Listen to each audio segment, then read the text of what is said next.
Please rise and join me in the Pledge of Allegiance. I pledge allegiance to the flag of the United States of America and to the republic for which it stands, one nation, under God, indivisible, with liberty and justice for all. Good evening, everyone. This is the regularly scheduled meeting of the Board of Estimate and Taxation for November 2010. Item 2 on our agenda is a little bit out of the norm. We normally go right into our non-routine applications and then our routine applications, which was a change in our agenda dating back a month or so ago. But tonight, before us, on the agenda is a public hearing, which very briefly was put on the agenda as a result of conversations that took place during the budget cycle last year, so back in February of 2010, surrounding whether or not the BET is truly elected and whether or not we should change the manner in which the BET should be elected. There will be no vote by the BET on this item tonight. This is simply a methodology for securing or taking in public input regarding this topic. It's been reported in the papers. There have been blogs on it, editorials about it, and so the most efficient way to handle this is for us to get the information straight from the people that matter the most, and that's the voters. And so with that, an email went out to the newspapers, invited them to attend, and also to the RTM. And with that, several years ago, Mr. Krummick and I gave a PowerPoint presentation on the topic that was distributed last month. And then if any changes are to be proposed, they will be taken up next month after we hear from all of you. So with that, there was a sign-in sheet over to my right. And I must admit it's a little shorter than the sign-up sheet for the RTM sense of the meeting resolution. I don't know what that says, but with that, and so we can move the process along, Steve Warzoa.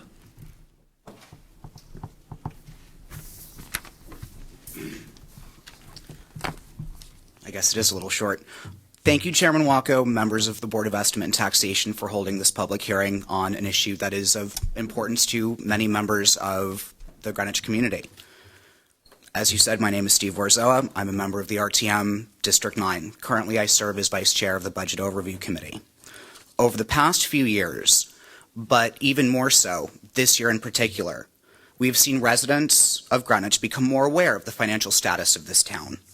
This was most recently evidenced by the RTM sense of the meeting resolution brought forth by the members of District 7 and the Budget Overview Committee.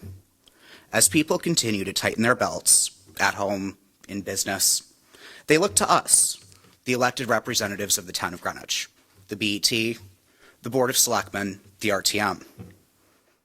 They ask, what are we as a town doing?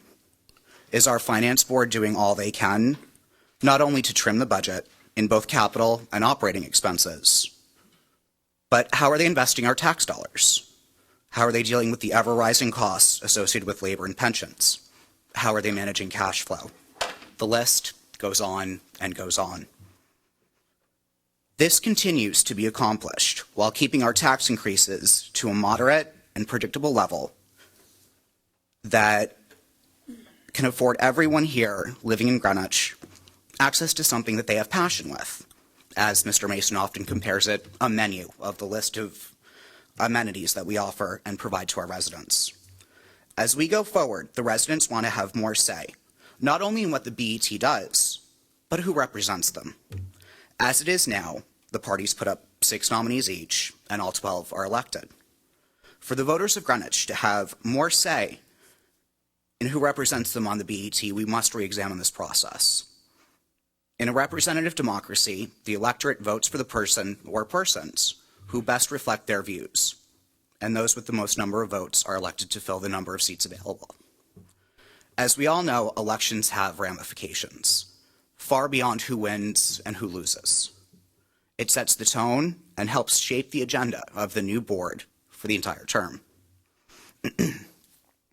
I firmly believe that now is the right time for the BET, the Board of Selectmen, the RTM, and the residents of this town to have this discussion.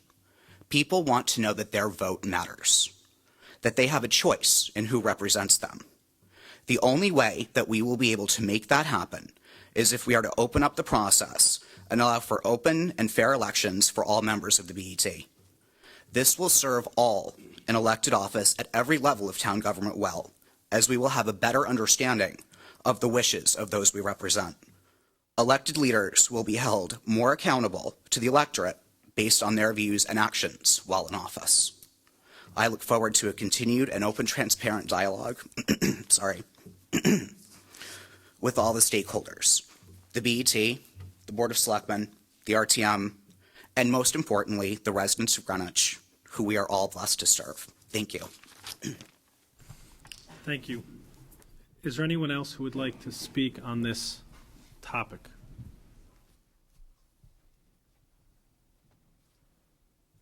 Mr. Didakis. Thank you, Mr. Walker. I thought there might have been a little bit more debate. I appreciate everybody listening to this once again. I think I last spoke before the BET 5 years ago when you considered competitive elections. And I think the time before I spoke before the BET was about a decade before that when you considered competitive elections. I think we all know how that has gone. I saw a glimmer of hope, though, last spring when my good friend, Selectman Drew Marzullo, joined with other members of the Board of Selectmen expressing concern about the accountability of the BET. It was an issue I think that they're very concerned about, and an issue that I think the voters of Greenwich are concerned about. I don't think the BET is unaccountable, but you are accountable to the political parties, much more so than you are accountable to the voters of Greenwich.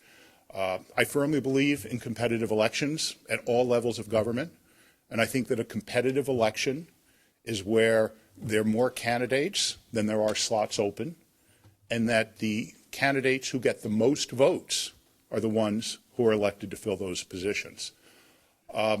You guys have spoken as a board before. I hope you'll consider it again. I think especially in this economic environment, and Mr. Warzoa spoke a little bit about the RTM sense of the meeting resolution and sort of the passion that was in the RTM at the time about the spending issues.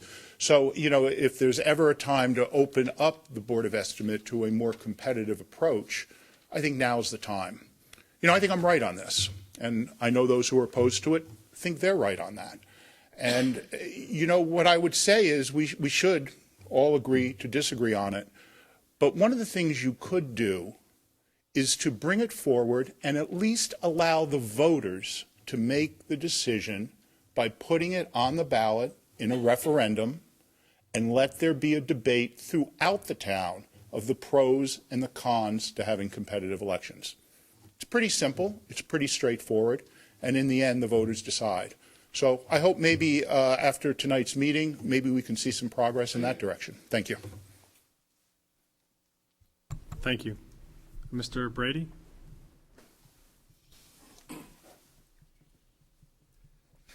Good evening, members of the Board of Ed. I'm Bob Brady, RTM District 5 and Chairman of the Education Committee.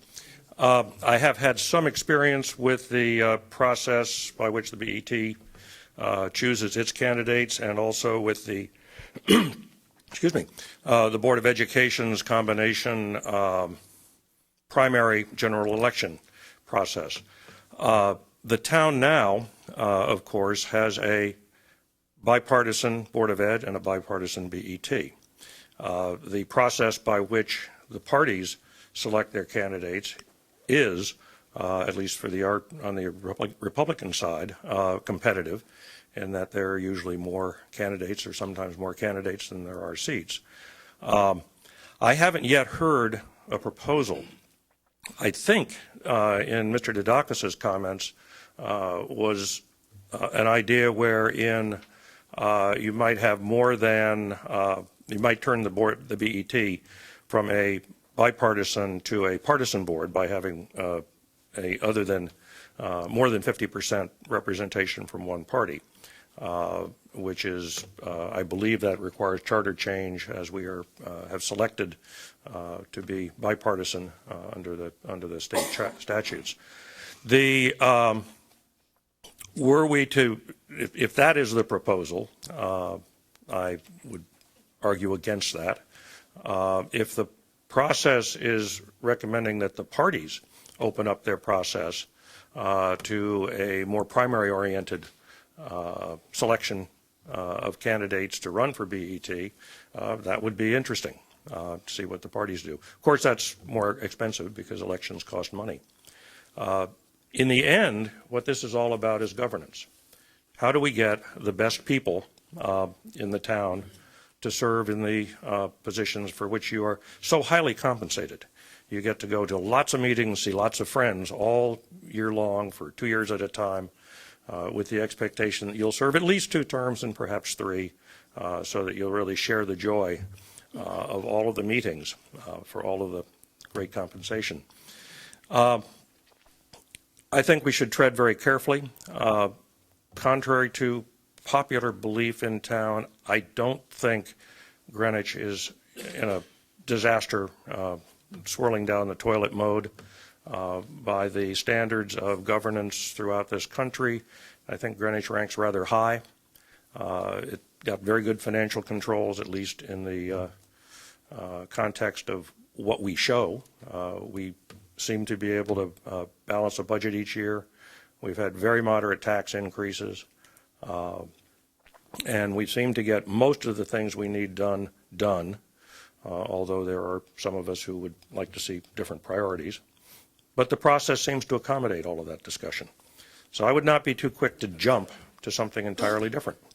The process we have has served us well, and I would not want to see it changed without very, very careful consideration of all of the ramifications. So, thank you. Thank you. Mr. First Selectman and then Selectman. Good evening, Mr. Chairman, members of the BET. The matter that's before you tonight is certainly not a new one. I believe it was taken up in, 2002, when I was seated as a member of the board and the chairman. And clearly there's a structural impediment to bringing matters such as this to the electorate, which ultimately I do think should have an opportunity to have a say in the decision. And that is, one, the charter that requires 7 affirmative votes of the board to initiate the change. And as it stands now, I believe, and former First Selectman Bergstresser alluded to this, that when he had brought forward charter changes, he was looking for a legislative change in Hartford to the home rule provision that would allow any proposed amendments to go directly to the voters. And while he made some progress with one house of the legislature, there were impediments in the other, so it didn't happen. So the point is that there is no other way, there is no other path other than through the BET and the RTM to bring initiatives about town governments to the electorate. And I do think that's unfortunate in today's day and age, when you're trying to get people engaged, that there is that additional hurdles to follow. And when we think about our local elections, having been involved in local elections my entire adult life, either through the RTM, the BET, and now presently the Board of Selectmen, you look at the partisan slate, and frankly, last election there were some 35 candidates on the ballot that included a petition candidate, and 32 people assumed a position. So in terms of looking at it, is there really choices that the voters are making outside of the Board of Selectmen? And last year we had the tax collector's office. There really is limited choice for the person to really come out and vote. And I've had people say that to me, well, you want me to come out and vote for you, but, you know, I'm not really getting much say in the other areas. And particularly as it relates to the BET, you perform a critical role within the town. You are the only entity that has full control outside of the RTM, which is nonpartisan, but certainly under the charter you have awesome powers over establishing the level of funding and controlling the fiscal future of the town. And the fact is, you're not directly, people are not in a position to directly choose you. Whether they agree with you or not, you are chosen by the parties. And I've always felt somewhat ashamed in some respects when I was sitting on the BET and people would say, congratulations, you won the election, or you got X number of votes for the election. And I said, well, yeah, thank you very much. It's flattering, but in all candor, there's no substitute for a competitive election when you can go forward and know that you've won through a mandate or a competitive election that the residents have spoken. Towns that have systems that I think are worthy of looking at, Fairfield was referenced. I think it's in the materials that we looked at in 2002. One of the features that I liked about it is it established a staggered term so that it's a 9-member board. 3 people are up every 2 years. It gives the members of the board a 6-year term, which frankly I think is good in terms of you're making a commitment of your time and you're allotted a solid interval to focus on that commitment without going through a renewal process every 2 years. And I do think it's worthy of exploration. It is a partisan system. It allows one party to capture a majority of seats.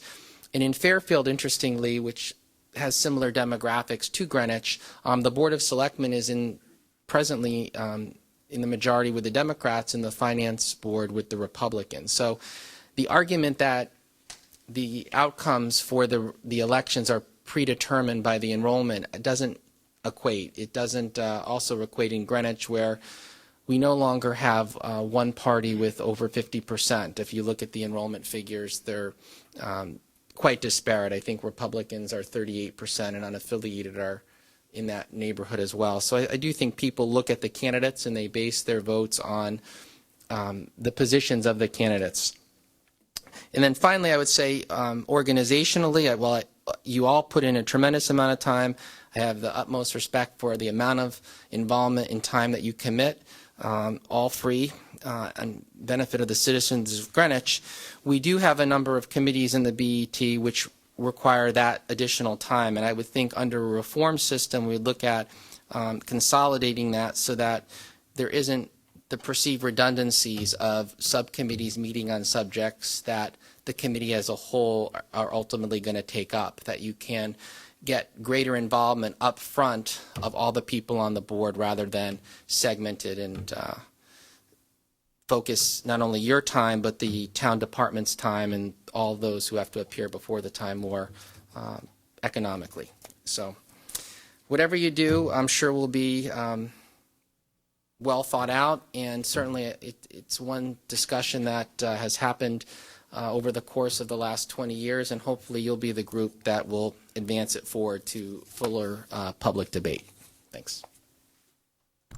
Selectman Drew Marzullo. Mr. Chairman, members, I just want to clarify a couple things. One reference by my friend, Mr. Dizakis.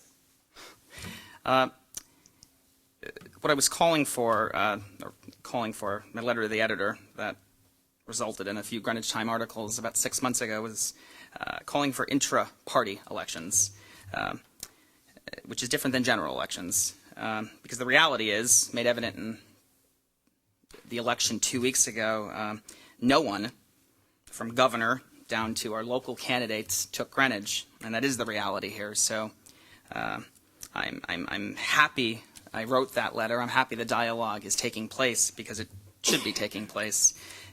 The question before us, or the question before you, and the question before me, I guess on an advocacy point of view, is whether or not we should be calling for general elections. There is something to be said for accountability, but I think in reference to Mr. Brady about treading lightly, I think that could be achieved in the beginning through inter-party elections. I think we can also have dialogue about maybe, and I don't know, there's what I think sometimes is a good idea. I find that it's not necessarily good because there's lots of other sides, and I'm new to this still, and I recognize that, but maybe we could put 7 Democrats, 8 Democrats up versus 8 Republicans, but I also know the reality of that as well. But just to be clear, again, I'm not calling for, and I was never calling for general elections. It was intra-party elections, and once again, I'm glad this dialogue is taking place. And I thank all of you for your time and your hard work, and I echo what the first selectman is saying about the time commitment that all of you put in. So thank you very much. Thank you. Is there anybody else who wishes to speak on this topic? I would like to, Mr. Chairman, I can't. My backup is not here. So may I submit a comment? Sure. The wizard has spoken. I don't know what that says, but okay. Okay, so anybody else who would like to speak on this topic? As I've indicated, the BET may take this up in December. If it does, it will take it up in December as opposed to any other month. And that's whether or not there is a motion to change the current election process. If there is one, it in all likelihood would require a charter change, and so you would have to go through that particular process. It would need approval by the RTM and ultimately a referendum. So stay tuned, and we look forward to having the BET discuss this in December. And I appreciate the comments that have been provided. If there's anybody else who would like to comment, certainly written either via email or even regular mail would suffice. And so we look forward to any other comments that come in before our December meeting. So thank you. Is there a motion to close the public hearing then? Moved by Mr. Raymer. Second. Second by Mr. Pellegrino. All in favor? 11-0-0. Okay. Thank you. Moving on to item number 3, non-routine applications. And for that, I will call on our budget chair, Michael Mason. Good evening, everyone. First item on the agenda for tonight is PW7, Department of Public Works, for a release of conditions for $370,000 for the Hearthstone Drive sidewalk. And I so move that on behalf of the Budget Committee. And second by Mr. Simon. Discussion. Mr. Mason. This is an item dating back to our last budget process. This is a capital improvement. Hearthstone is a private road, or I'm sorry, was a private road in the town that went public. At the end of the road, there is an island, which had had some questions about traffic movement, mail kiosks, some sight lineage, issues that had come up. So the Department of Public Works, knowing their schedule and when the project came, we decided to put a subject to release on it. At our meeting last week, we had the Commissioner and Deputy Commissioner of Public Works were both with us, went over the project, and the Budget Committee's opinion on this at this time is to release the condition and to continue with the project 4-0. Further discussion on this item. Many of the BET members were present. In fact, all the BET members sitting here were present at the meeting the other evening. Further discussion on this. There was a question on a follow-up email. I believe that's in the packet, Steve. Okay. Yeah, it should be. We got it the next morning, so I gave it the roll. Ms. Barton. I think it would be useful to hear a short presentation from DPW about what the project is, what the impediments were, how they've been overcome, and what we propose to do going forward. Sure, I could do that. As everyone's aware, we had a condition of approval or release, and we had to develop a plan, which the best drawing we have up here, I think is this one, looking at the intersection. We also have photos of the existing conditions. We tried to do some graphics to give you a picture of what it's going to look like. New refuge island. Got a new refuge island on the southerly end of the island. We also have the shortened mailboxes. They're currently 7 feet. We're going to take them down to 42 inches. They won't have any sides or back. You'll be able to see right through them and over them.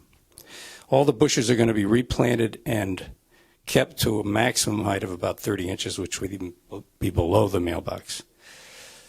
So you can see from these shots what we have today and what we're going to have when we get finished. It's going to be a greatly improved visibility for the whole section of the road, as well as a much improved crosswalk condition for the kids that have to wait here for a bus as well as cross. So in summary, what we found out there was not just the kiosk the stand was not just too high, but we also noticed deficiency in the road geometry. The turning radiuses we've improved.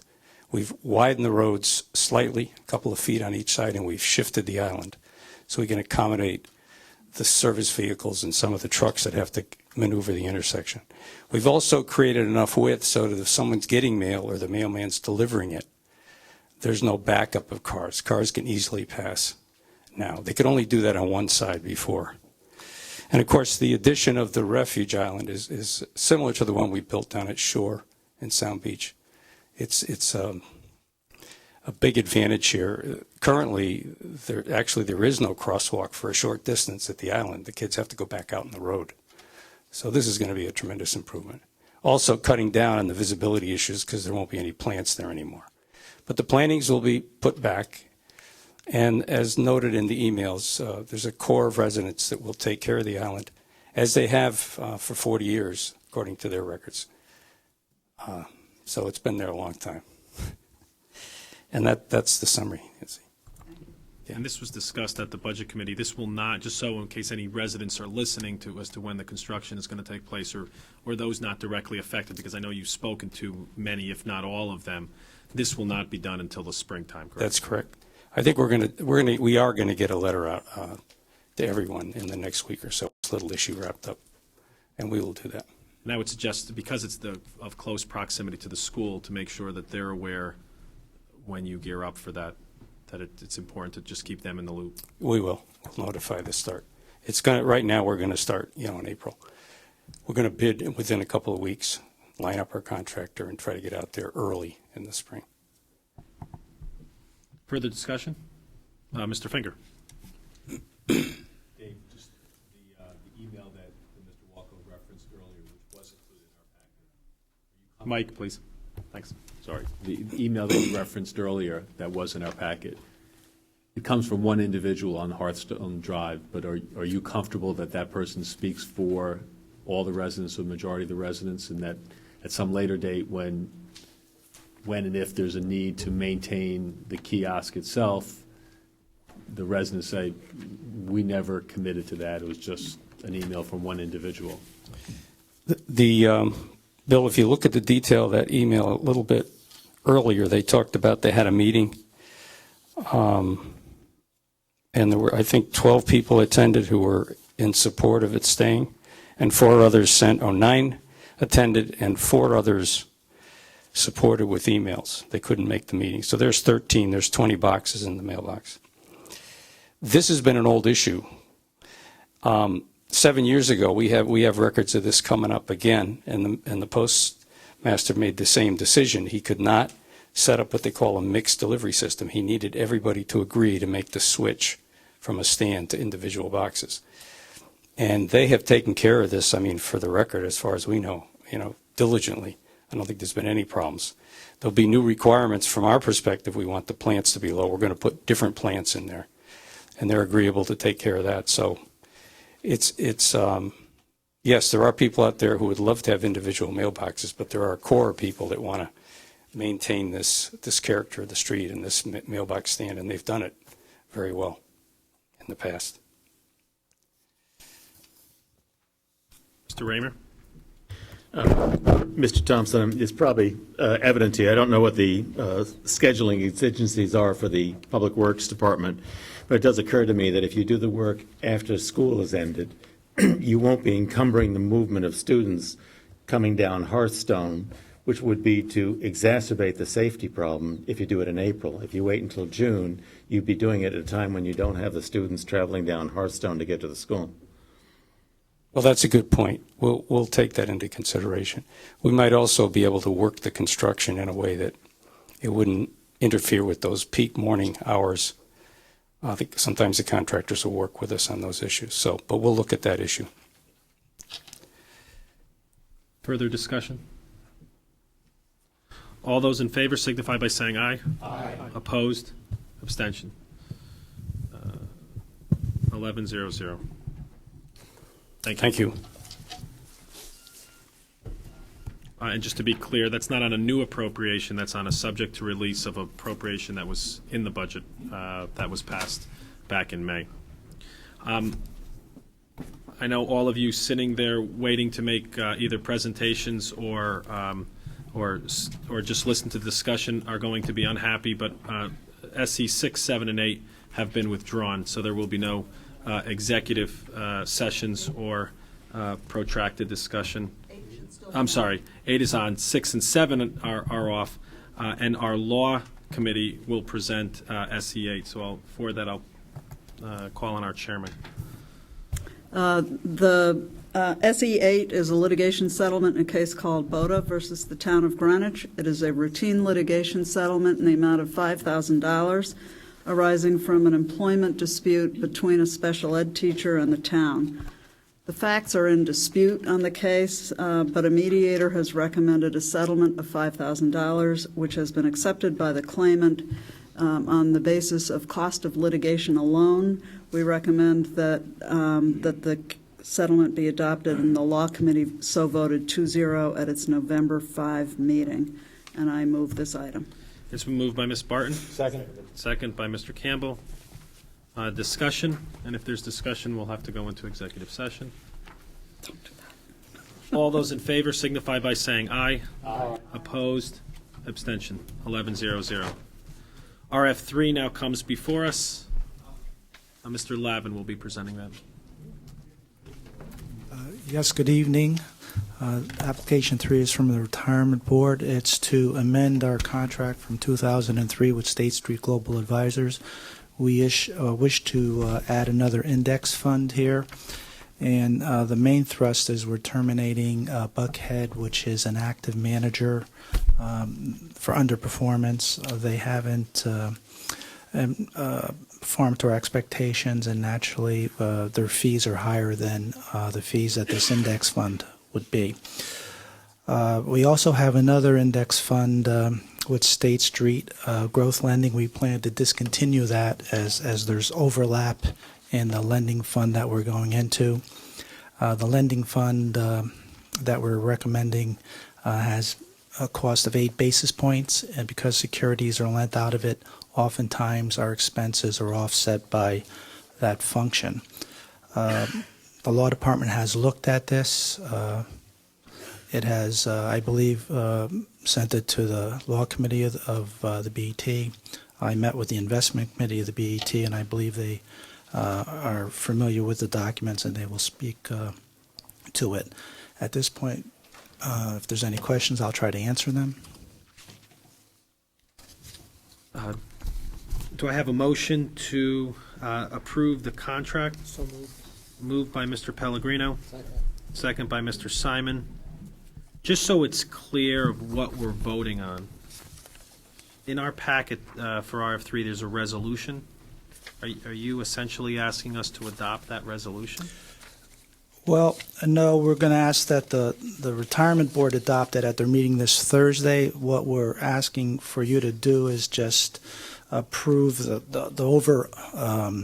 amendment to the original contract. That's part of our procedure for checks and balances.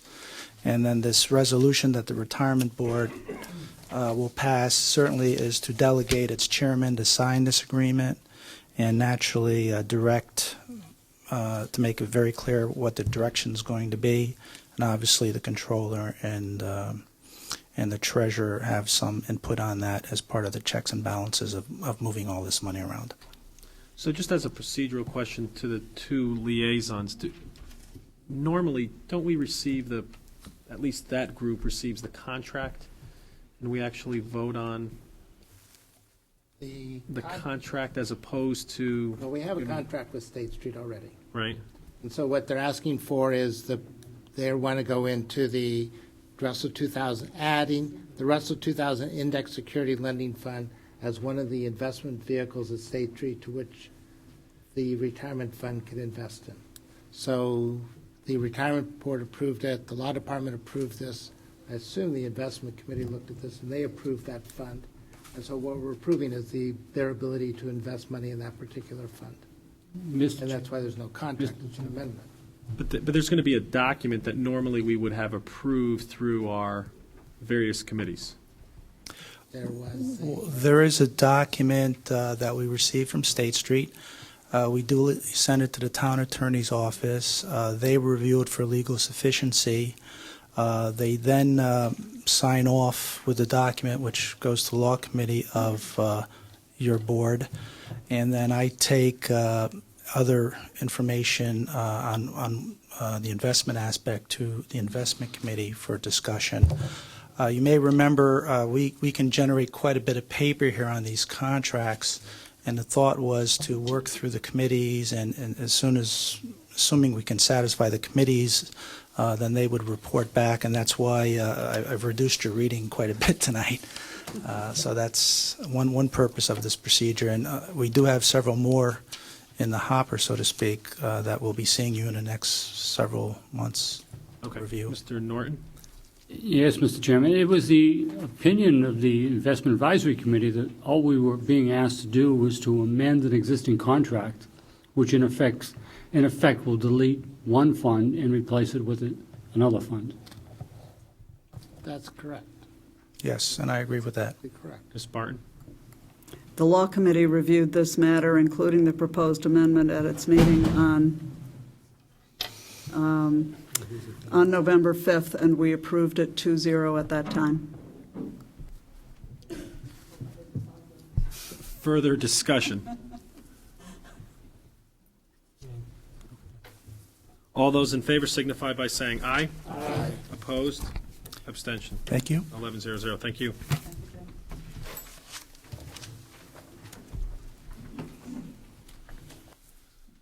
PW 8 now comes before us. For that, I'll call on our chairman of our HR committee, Jim Campbell. PW8 is from the Department of Public Works. It's for a transfer of regular salaries. It's from the salary adjustment account in the amount of $92,000, and I so move on behalf of the HR committee. Moved by Mr. Campbell.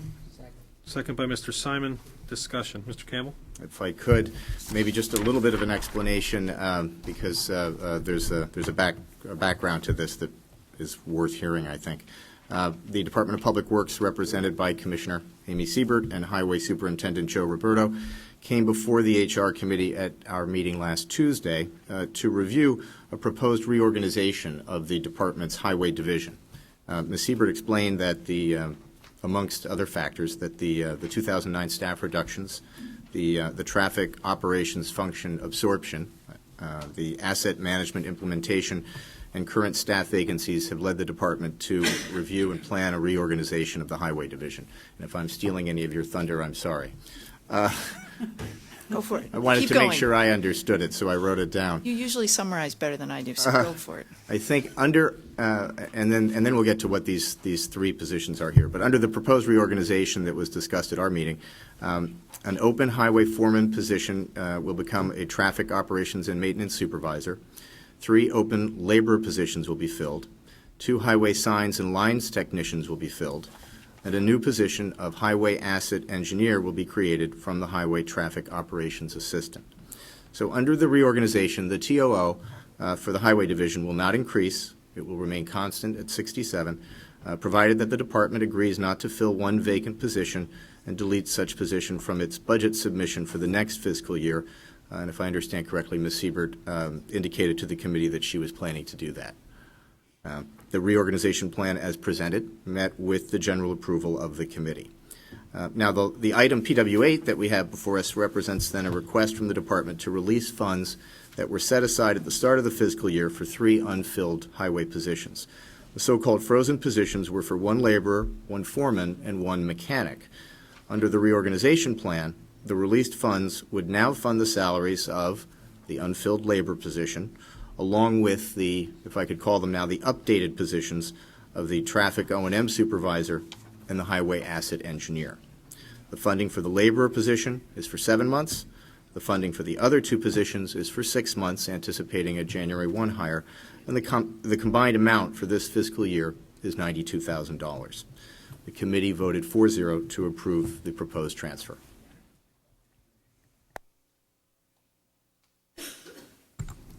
Further discussion? Very good. Very good. Thank you, Jim. No, that was good. Well, it was hard to explain, so you guys were the four were very patient with the shuffling of titles and names and so forth, so. It was a productive meeting. Just so it's clear, the understanding of this, because I had several BET members ask me questions surrounding the moving parts. At the end of the day, as a result of the presentation of your 11-12 budget, there will be no increase to the table of organization. Correct. I think that's bottom line, and I think that's what most people just wanted to make sure that was the end We're keeping the result. full-time equivalents all the same number. They said at the end of this process, at the end of the 10-11 budget, today's budget, as a result of this, there's no increase in this budget today. Right, but we don't, Proposed changes next year, but, Well, all they're dealing with is. we don't anticipate any at this point. Okay. Any other questions then surrounding this particular issue? All those in favor signify by saying aye. Aye. Opposed? Abstention. 11-0-0. Thank you. Thank you.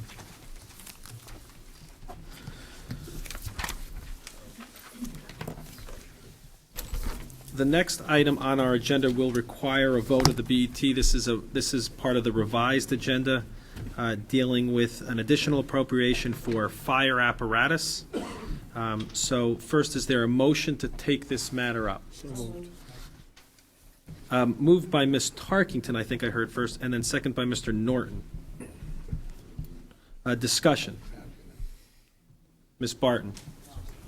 My only question is why there's such urgency that this matter was added to our agenda at 4 o'clock this afternoon, just as I was leaving my home to get down here for a meeting here at Town Hall.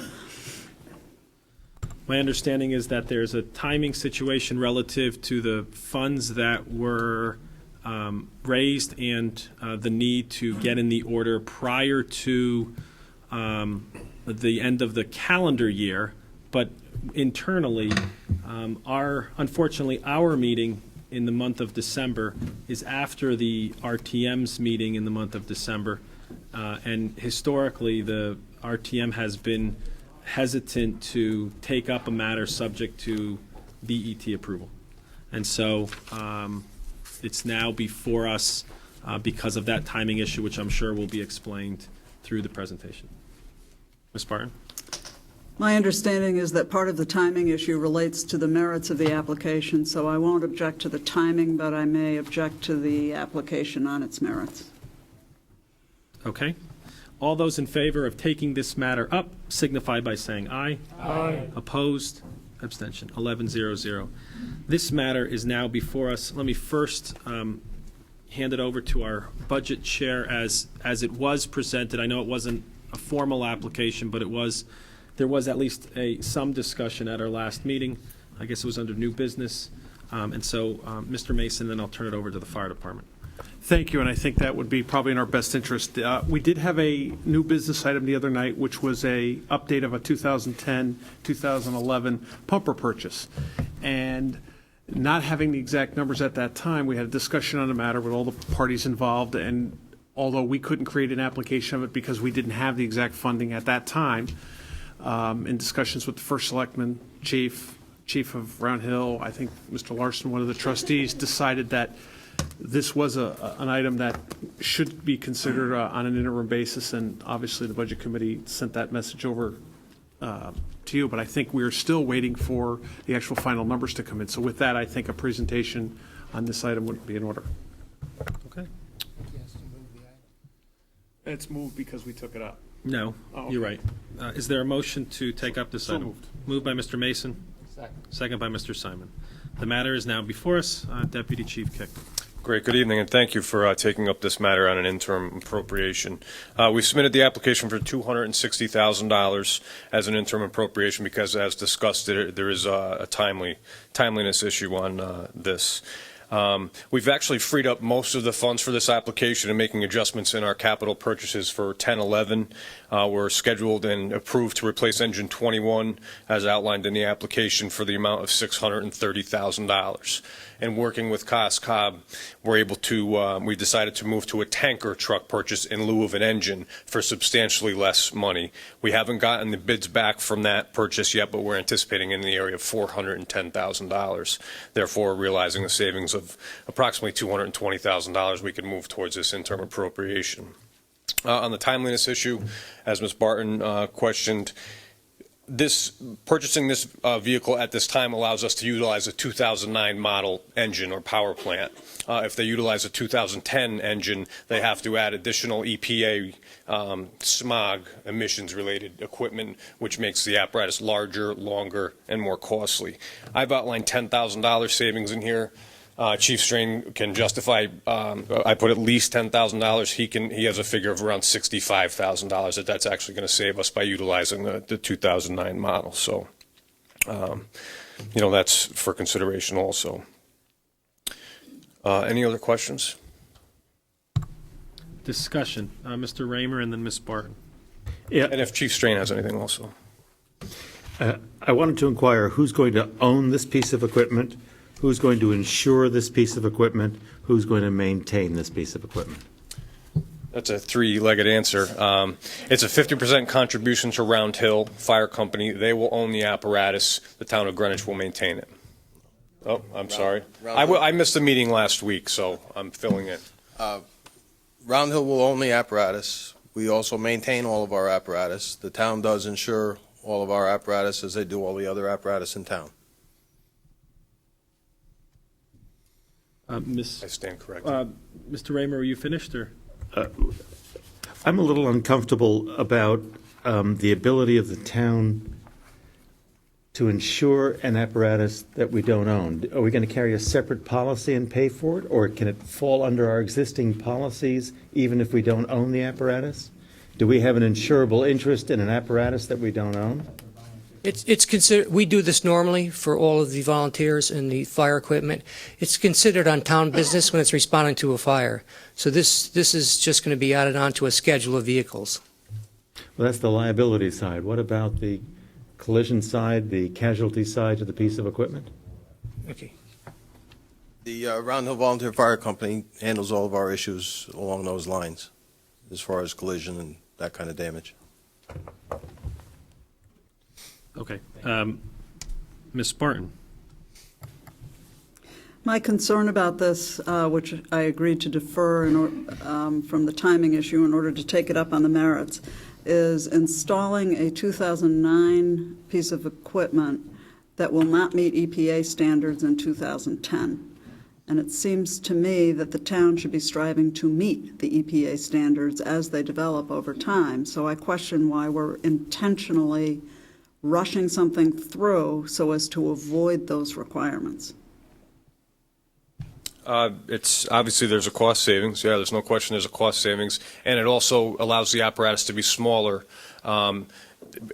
Putting the additional equipment on extends the length of the vehicle and the height of the vehicle, which is not optimal for backcountry operation. We want the smallest vehicle possible in the backcountry to get in the tight driveways and navigate the roads in the backcountry. So that's definitely a factor in all of our apparatus. But if we can keep it to the smaller size, it's something that we're very interested in doing.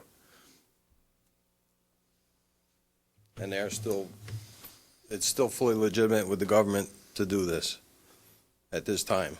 Come December 1st or possibly January 1st, those motors will have to have all the additional smog-related items put on. Ms. Tarkington and then Mr. Simon. Yes. Last week when you talked with us, you talked about the Round Hill Fire.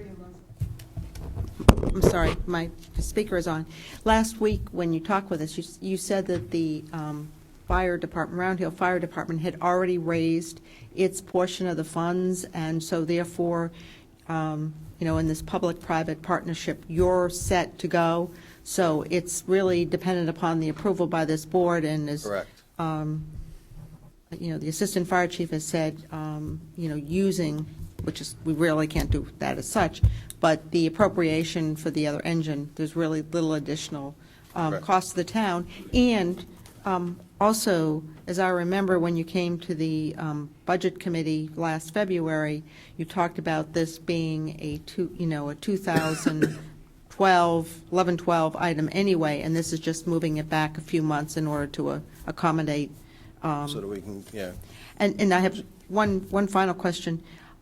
If this engine weren't ordered, can the Round Hill Fire Station accommodate the largers? I mean, not only the roads and the driveways, because I know they are very tight in the back country and even, in mid-country where I live, but would the firehouse accommodate the larger engine? We would have enough room in the firehouse, but there are many of the backcountry public as well as private roads that we're just not going to be able to get the truck in, and this is our first through truck. Right, and the long driveways and so forth, which are very narrow. Very narrow, tight, windy driveways. But can you just come back to the money raised? Because I believe you said it was $300,000 in the last meeting, but I noticed that it looks like you only need $260,000. Well, we've realized, we only need the 260. We've realized some savings by, Round Hill has actually spent $42,487 and secured the 2009 motor, so that would be available for us. By doing that, we've realized some of these other savings which have passed on to all of us. Great, thank you. And also, I just would like to note that this was deferred last year, meaning 9-10 budget, and again this year 10-11 budget, this contribution for this apparatus also. I'm sorry, I missed what you said. I just wanted to note that this item was deferred in the 9-10 budget and the 10-11 budget.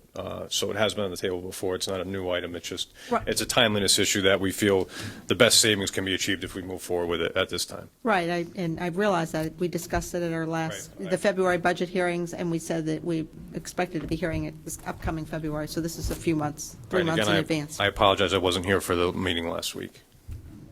Mr. Simon. Do you expect our funding of this to impact the fire department's ordering of additional apparatus for its other firehouses? This is like, from my perspective, this could be accelerating the purchase of one piece of equipment in advance of others. I mean, $260,000 is money that could be used in many places. Yeah, no, this doesn't interfere with any other planned purchases. In terms of capital, the offset also was in the steep grant, which was mentioned. Right. Yeah, no, and I outlined that in my application also, that the fire department in submitting steep applications has also saved $450,000 over the last 2 fiscal years from the capital expenditures that we were approved for. The steep money coming in freed up the additional $450,000, either not to be spent or go back into the general fund as ever you saw fit. Into the capital fund. In back, yeah. Is that true? Okay. I'm sorry, that is true? Yes. Okay. I thought it just allowed us to do more. Further discussion?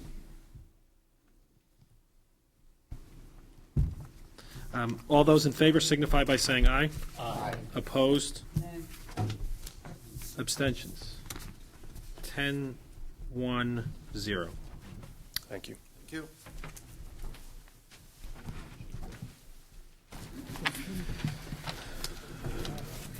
Yes. Item 3 now is completed. Item 4 now comes before us, consideration of routine applications. Call upon the clerk, Mr. Pellegrino. Mr. Chairman, we have 3 routine applications this evening. The first is CC1. This is from the Conservation Commission, and they are requesting $30,000 for additional appropriations for consulting purposes. Moved by Mr. Pellegrino, second by Mr. Mason. Okay. The second is HD3 from the Health Department. This is a request to use $73,085.66 for various purposes, which is reimbursed from Public Act funds. Moved by Mr. Pellegrino, second by Mr. Mason. And finally, we have before us SE5. This is the first selectman, and he is requesting $4,999 for funding for part-time secretarial support. Moved by Mr. Pellegrino. Second by Mr. Mason. A discussion on first CC1. I would like to note, just to inform the public, that although this is an additional appropriation, it's an equal receipt of funds for that. HD3 is approval to use, and SE5 for $4,999 is the only appropriation that is seeking additional funds. So as people at home watch our contingency fund, that's the only one that really hits that account. Discussion. All those in favor signify by saying aye. Aye. Opposed? Abstention. 11-0-0. Item 5 now comes before us, the assessor's report. The man of the month, Mr. Reval himself, Ted Courtney, our assessor. Good evening, Mr. Chairman and members of the board.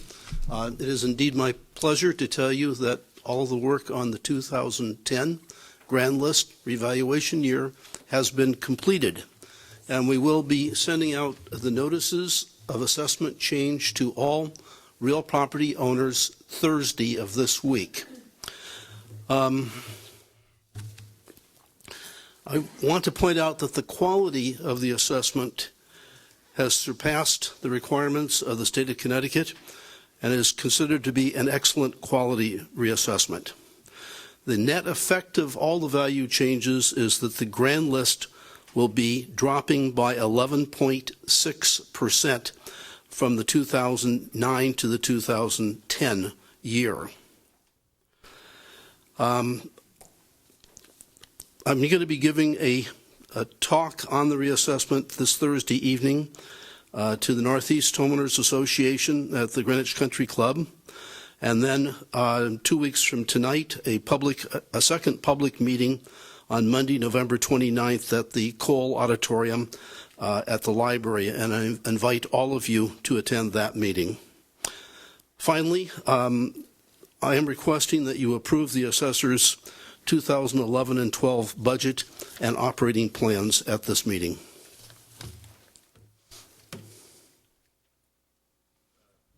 Yes, we'll take that up, and what I'll do is I'll seek a motion to take that item up out of order because it's under new business. Thank you. And so I will ask for that at the appropriate time. So let's just stay on point relative to the assessor's report.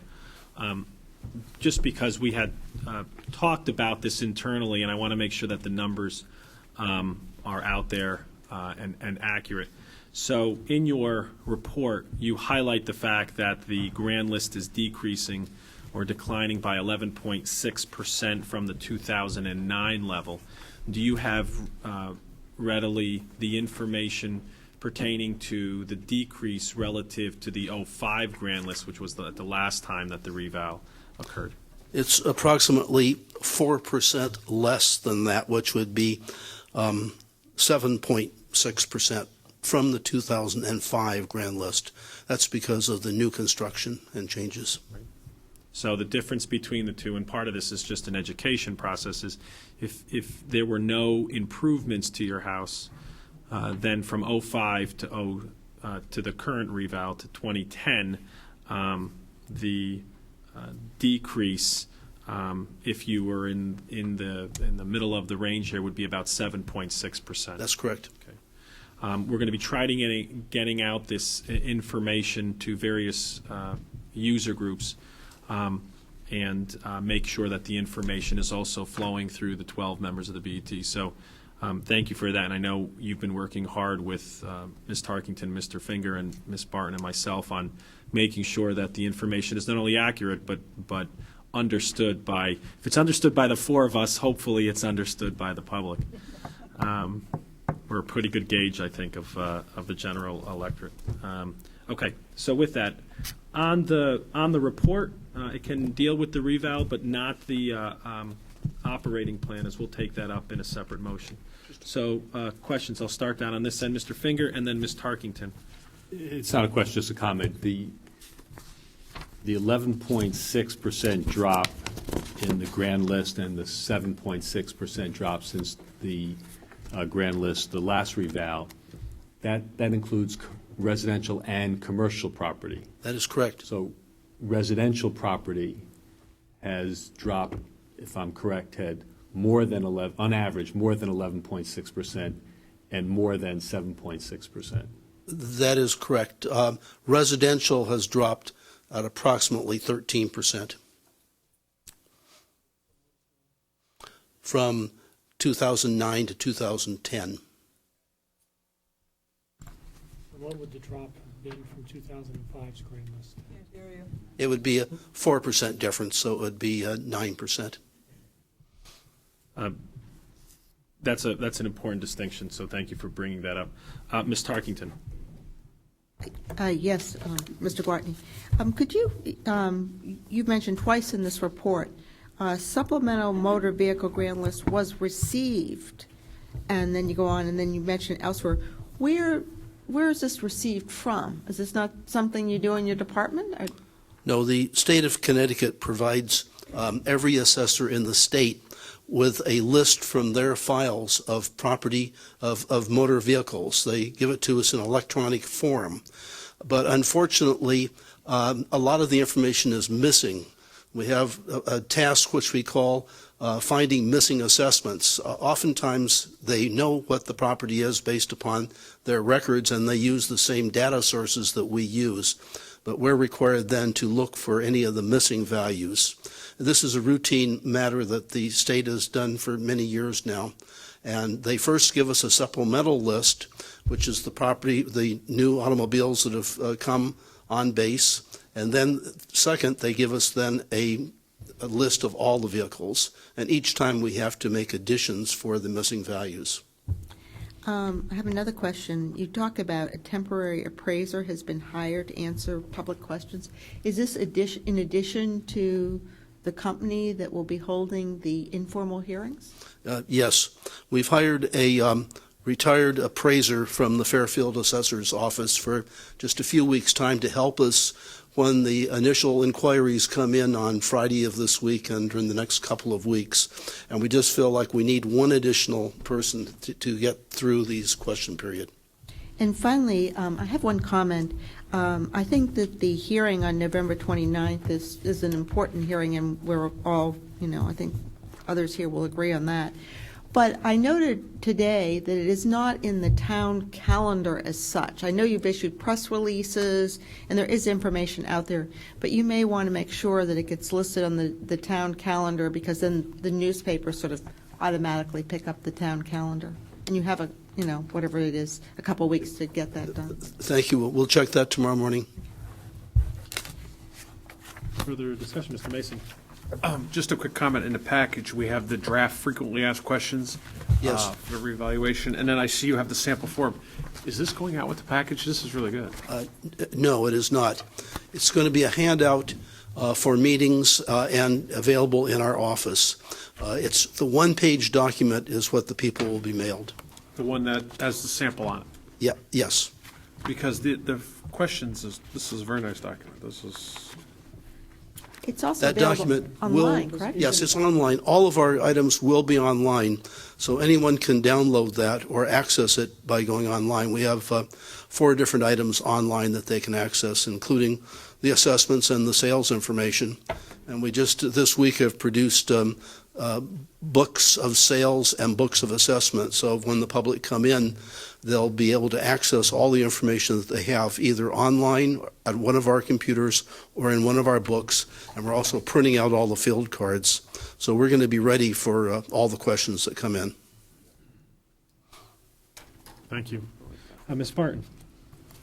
Ted, I had understood from a meeting we had a couple of weeks ago that the 11.6 drop or the 13% drop, whichever, from 2009 to 2010 is not based solely on market factors. It's based in part on methodologies used to value the real estate, so that we should not assume that Greenwich real estate has dropped 13% in the last year. Is that correct? Yes, that's generally true. And of course, when we say 11.6, that's an average. Commercial property has not dropped by that amount. Certain areas have not dropped by that amount. And some areas have, a few areas have actually had small increases in value. Yes. But could you explain a little bit more fully what the difference is between the methodologies that were used? You're talking about the methodology used for the 2010 revaluation compared to the 2005, I assume. The methodologies are very similar. We've based all of our information upon sales, but we've developed models, and the models allow us to apply the values fairly to everybody across town. And the models are one for land and a second one for the improvements. And in doing the improvements, for example, we've put in much more sophisticated depreciation tables and updated our values. And on the land, we've been able to come up with very precise values and tables to reflect the land values. Further discussion, Mr. Simon. Comment to that, because I think it's important that if you didn't do anything to your house from 2005 to 2010, your house went down on average by 6% or a little more? 9%. 9%. From 2005. Yes. So, on average, houses did decline over the last 5 years. Yes. Using more or less the same methodology. Yes. And it's not the methodology that's driving this difference, but the market. That's correct. Well, this is in part why I think it's absolutely critical over the next couple weeks, and I know you routinely meet with the special project team and Ms. Tarkington and Mr. Finger to make sure the BET has a shared understanding of these numbers, because there are a lot of numbers relating to the reval, and it's important that we're consistent and we're accurate. And so we'll continue to work on that to help you get the message out in what will be a difficult reval, only to the extent that you have a declining grand list and thereby an increase mill rate. And so I think it's important that we get ahead of this, and I applaud you so far. Every group that you've met with has come back and appreciated the time that you've spent with them. So I'm sure we're going to keep that up. Further discussion on the report, not the operating plan. Mr. Norton? Yes, Ted. The sample that you're sending out, will that reflect whether or not there has been improvements or changes in the particular piece of real estate? The value that is shown on the assessment, notice of assessment change, reflects the change in market value plus any changes in improvements that have occurred during the last year. Okay, so it is an apples-to-apples comparison. It's comparing however the property was in 2009 to 2010. Further discussion. All those in favor of approving the assessor's report, leaving out the operation plan, signify by saying aye. Aye. Opposed?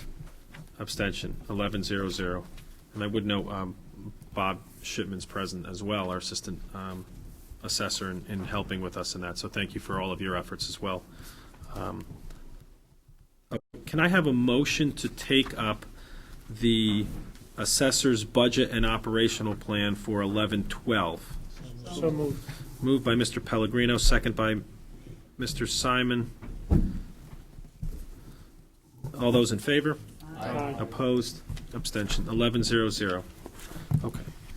My understanding is this, the Budget Committee did not take this up. The assessor was unable to attend your meeting, and therefore it's been presented through your packets. You should most notably look at the annual operation plan for 11-12 and the related budget. We take this matter up as a result of being an appointing authority to the assessor's office.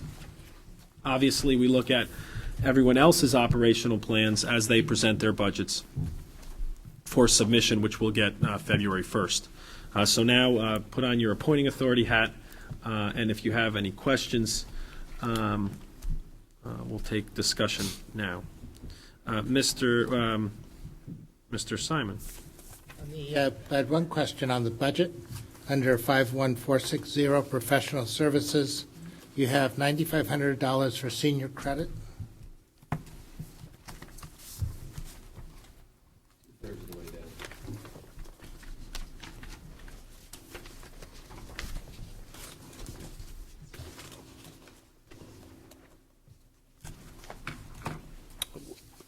What's the title?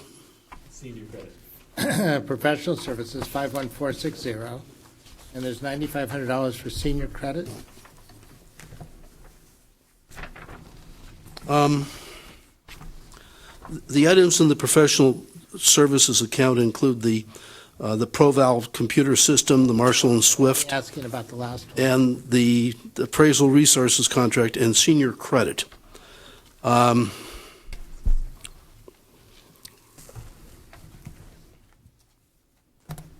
It was at least I my think that that's misidentified.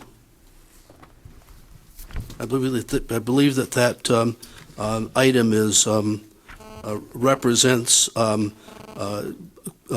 contractual services, but it's not senior credit per se. And maybe I'm going to approve the budget, but if we could get that clarified, it would be helpful. Okay. Take a look at that, and then obviously we have time before its submission.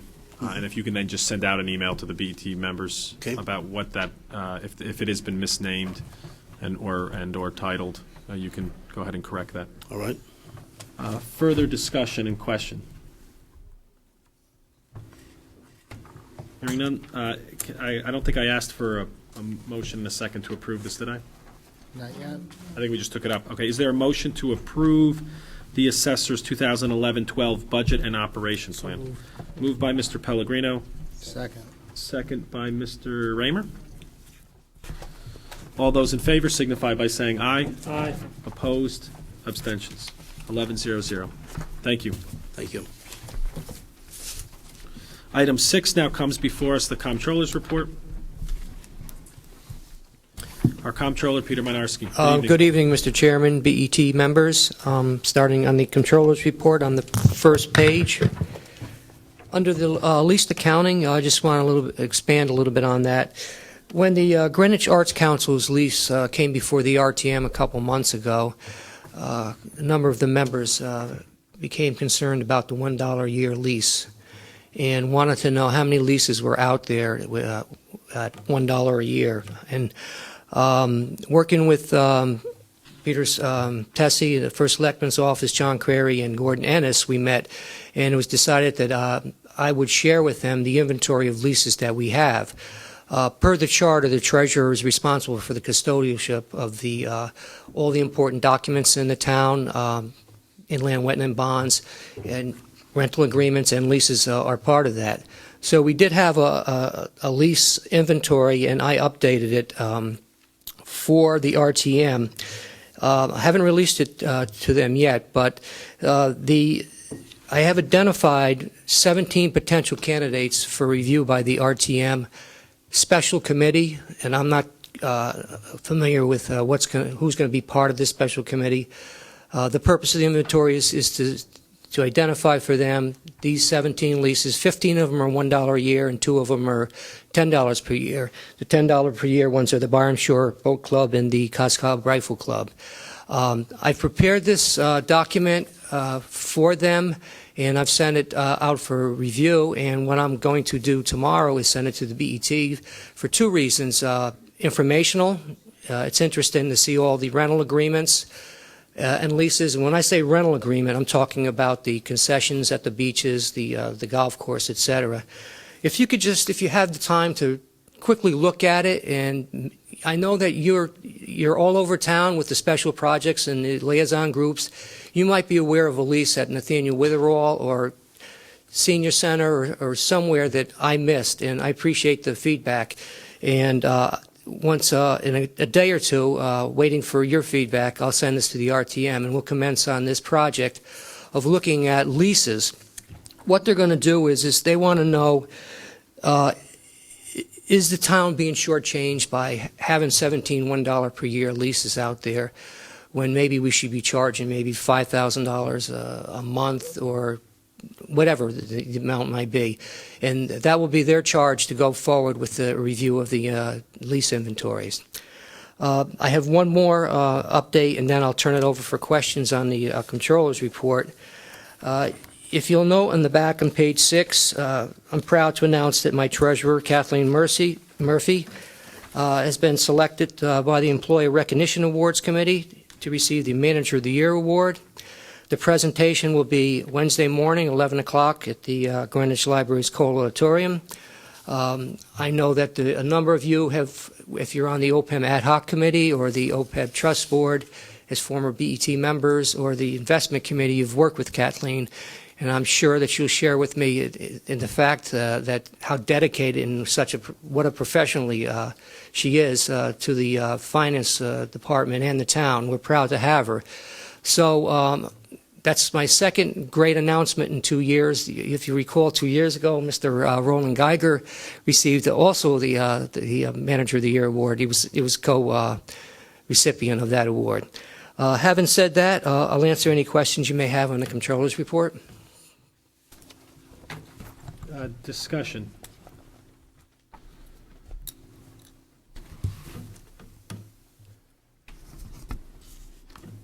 I have one question. Yes. Mr. Simon. So if a person works for the town, and you assume most people that work for the town live in Connecticut or New York, and they have a driver's license from Arkansas or another state, aren't they obligated under state law to get a driver's license after a certain period of time? And the fact that we let them drive with driver's licenses that in essence are not valid, or do we not care to do anything? I'm not sure if I know the answer to that. There are, for example, if you were a police officer, the obvious answer would be yes, you would have to have a Connecticut license if you came from New York and you're in Connecticut. I'm sure that there is a time requirement. I know and if Ted Gortney was here, he could help me. The rule of situs as far as owning a car, you can't really license a car or get a license in Vermont and register it up there and have it down here for 12 months of the year. So I think the answer is yes, there is a requirement to have it licensed over a period of time. Not a vehicle registration, but a driver's license. And so I guess my question is, for those 5 people that have licenses from states far from here, should we in fact allow them to drive town vehicles? Or should we enforce this? I don't think that was the purpose of the DMV check. The purpose of the DMV check originated with the accidents that we were having, and we wanted to check on people to see that if they were legitimately licensed and they didn't have anything in their past where they had excessive violations. Peter, correct me if I'm wrong, but I thought HR was going to formulate a policy. Yes, they are. They are. And if they would address this issue when they formulate the policy. Yes. Of getting its valid license in Connecticut? All right. Go ahead and read that. Further conversation on the Comptroller's report. I would note on the second page, so the RFP for the consultant to look at HR will be presented in December to the HR committee? It was drafted and it went to the HR committee in November, and there was a question about the scope, if I recall, and we were going to address the scope of the RFP. Okay, so that should be coming next month. Yes, the HR committee took it up. We had a brief discussion, and I think we laid out the issues that members will consider, and hopefully in December we'll be able to vote on that. Okay. Is there a motion to approve the Comptroller's report? So moved. Moved by Mr. Norton, second by Mr. Pellegrino. All those in favor signify by saying aye. Aye. Opposed? Abstention? 11-0-0. Do I have a motion to accept the Treasurer's report? So moved. Moved by Mr. Finger, second by Mr. Norton. Mr. Chairman, Mr. Norton. I'd just like to point out that there have been some editorial changes made in the Treasurer's report, the monthly Treasurer's report that is submitted to us, which evolved from recommendations that were made at the Investment Advisory Committee, and in which we've indicated more thoroughly what most of these accounts represent. Okay, thank you. Thank you. Oh, let me take this up. Is there a further discussion on the treasurer's report? Hearing none, all those in favor signify by saying aye. Aye. Opposed, abstention. Thank you, 11-0-0.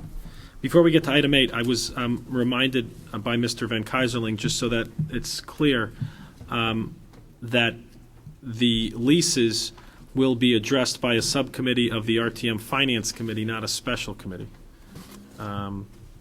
So my understanding is that that's the group that'll be taken. I thought there was, in addition to that, a special committee that was being convened, which would become. All right, well, we'll, whether it's the special committee or the RTM Finance Committee, maybe you could just reach out to the moderator and find out to where it should be directed. No official action I'm aware of any ITM official. Okay. Fair enough. All right. We'll follow up, and then we'll take it from there. Great. Thank you. That was Pandora's box that I didn't feel like really opening. But couldn't resist. I should know better than to take notes up here, but items 8, 9, and 10 now come before us. You should have received reports from the audit and investment committees. I believe that there were some other reports that should have been provided to you. Are there any comments or questions or discussion surrounding any of our standing committees, liaison reports, or special project team reports, whether provided in writing or otherwise? Mr. Chairman? Mr. Norton. I'd just like to reemphasize from the Investment Advisory Committee that the contract for the 401K plan was posted on the 10th of this month, last Wednesday. There will be a question and answer session scheduled in the Cone Room on the 30th at, I believe, 10 o'clock in the morning, and I believe the return date for that contract is the 21st of December. Thank you. Ms. Spartan. I had tried to get the Law Committee report included in our package, but I failed, and the only thing that I think is important to note for the record is that at our full BET meeting on October 18th, the BET approved contracts between the Retirement Board and NEPC and Stone Harbor, subject to review and approval by the Law Committee.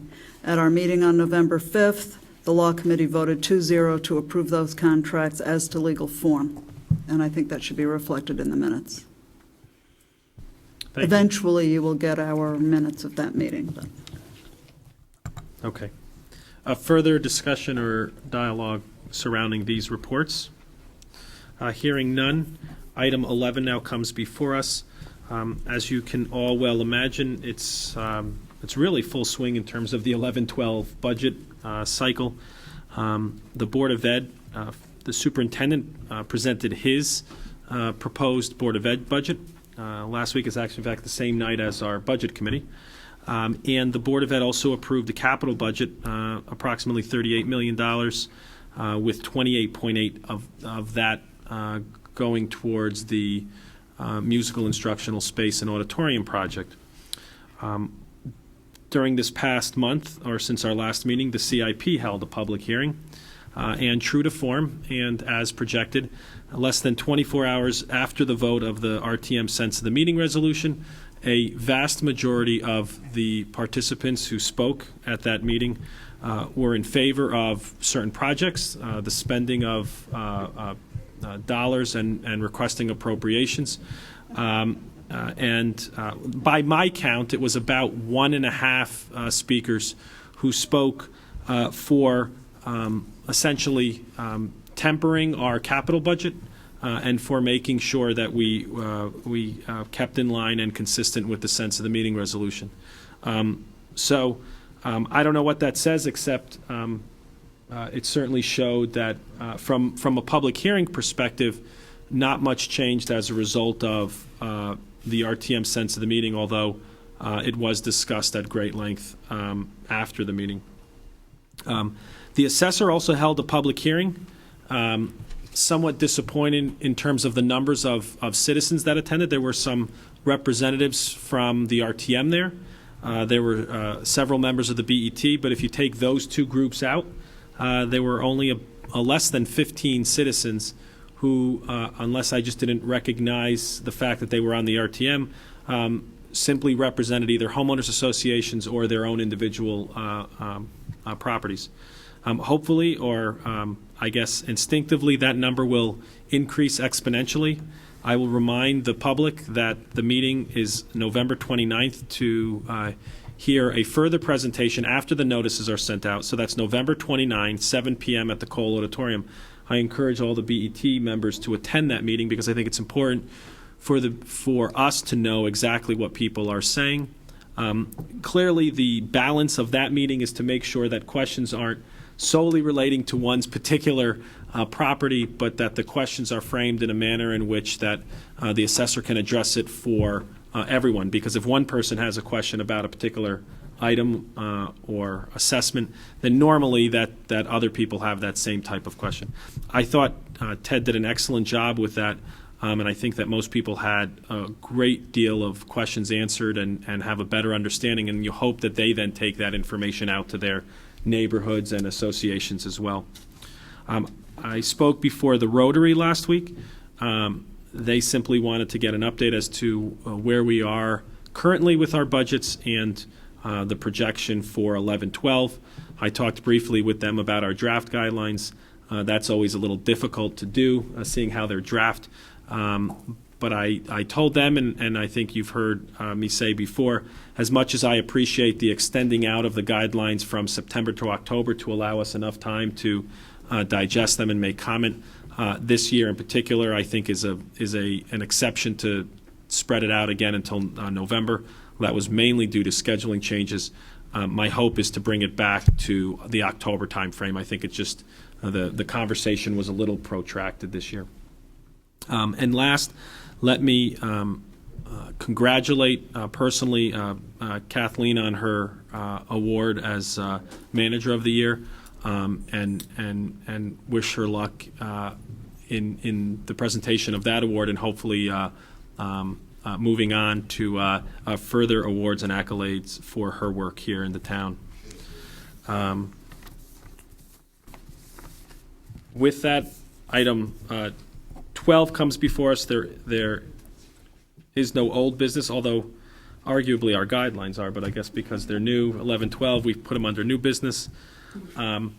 So under item 13, the first of which is our BET meeting calendar, I have been assured by Elaine that all holidays and vacations and items of that sort have been vetted, and that our calendar will not need any changes as the year goes on. I'll cross my fingers.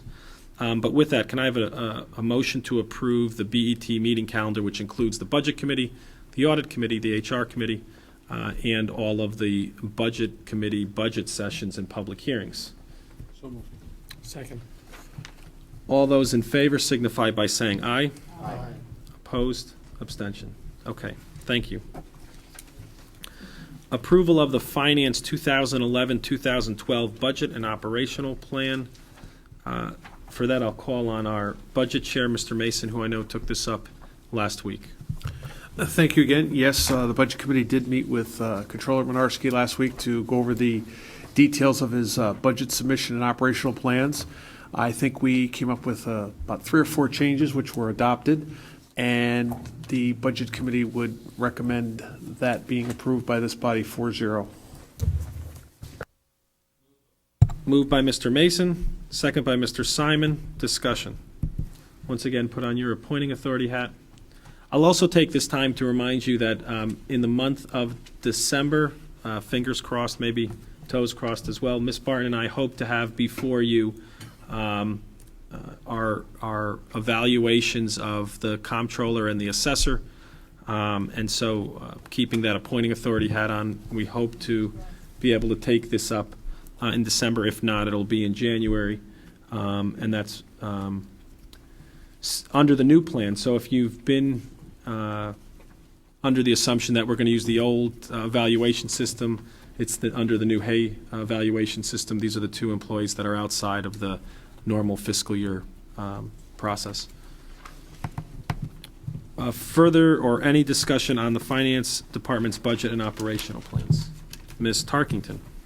Yes, I just, while Mr. Mason commented that there were a few comments that I think Mr. Mynarski incorporated into his operational plan, I think overall, we thought he had an excellent plan that he had put a lot of work and time and thought into, and was exemplary in terms of the quality of what it is.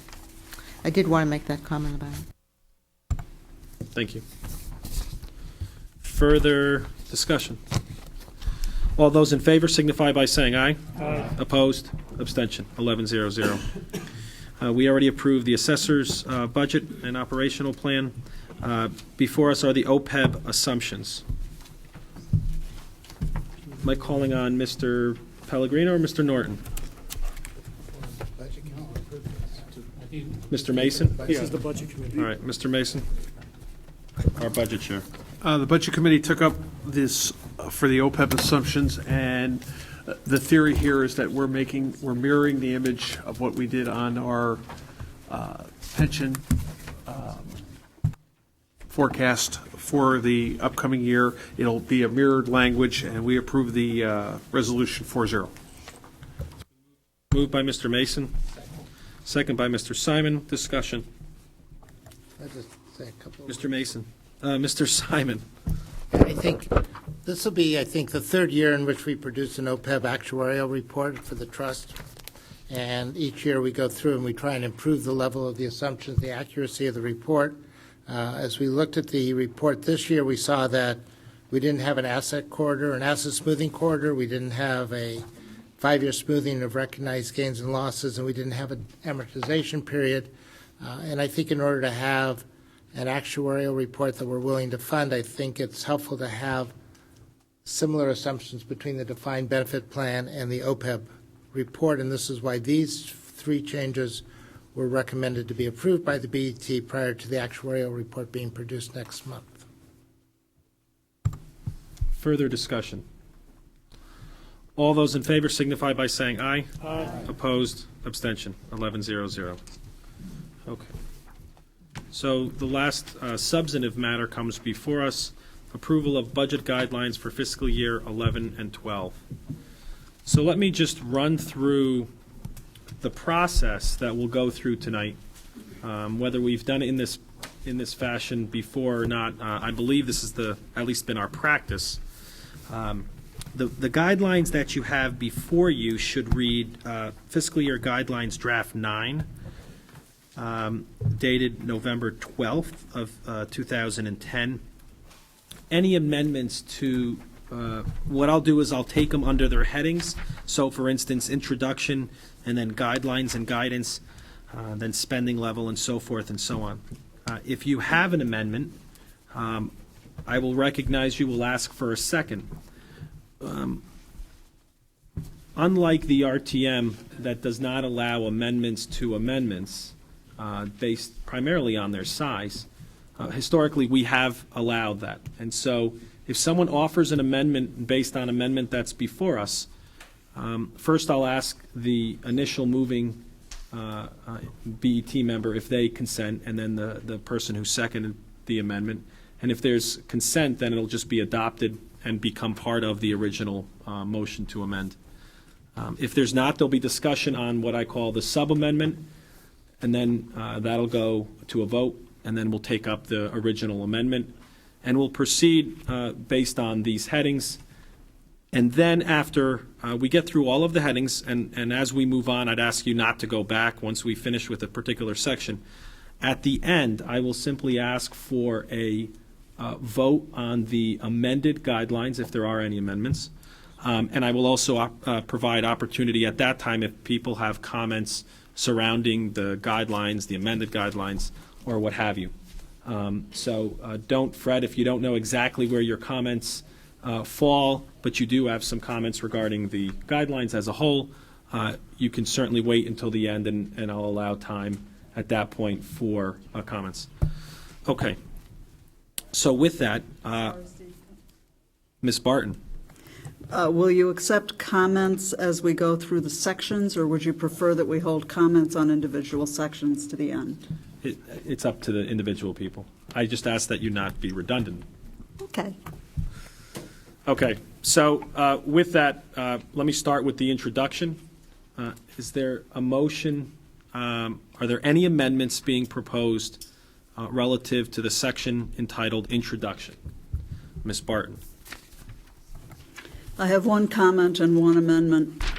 My comment is directed to the first paragraph, which states that the guidelines are modeled on a tax levy increase of 2.9% for existing properties and 0.75% for new additions to the grand list. I'm opposed to setting in what later appears to be concrete what we expect the tax levy to be. It has been the guidelines have been used against those of us who choose to try to make changes in May, and I just want to emphasize my belief that these guidelines are just guidelines. They are for the benefit of the departments and the appointing authorities, and they do not bind any member of the BET come May from setting an appropriate tax levy and a mill rate accordingly. My motion is to amend the third paragraph. I would move to change the word projection in the first line to model, which would follow the changes that have been made elsewhere. And I would delete, and I move to delete, the parenthetical discussing fire department staffing on the basis that this is certainly not the only thing we're going to be talking about during the budget season, and it's covered elsewhere in the guidelines. That's my motion for the third paragraph. Okay, so I'm good. Hold on. So I'm just going to ask to separate it out for clarity's standpoint, because I'm sure this is going to be troublesome for me. So let's just take up the first motion. The first one is to change the word projection to model. Of the first line of the third paragraph under introduction. Yes. Okay. So it's a motion by Ms. Barton, seconded by Mr. Raymer, to change projection to model. Okay? So discussion on that motion. I can explain it. The word model was adopted in most of the rest of the guidelines at my suggestion, generously adopted by the draftspeople, and I think that it should also be used here. It's intended to emphasize my point that this is not setting a tax levy. It is a model of what our budget might look like under certain assumptions, and that's the reason for my motion.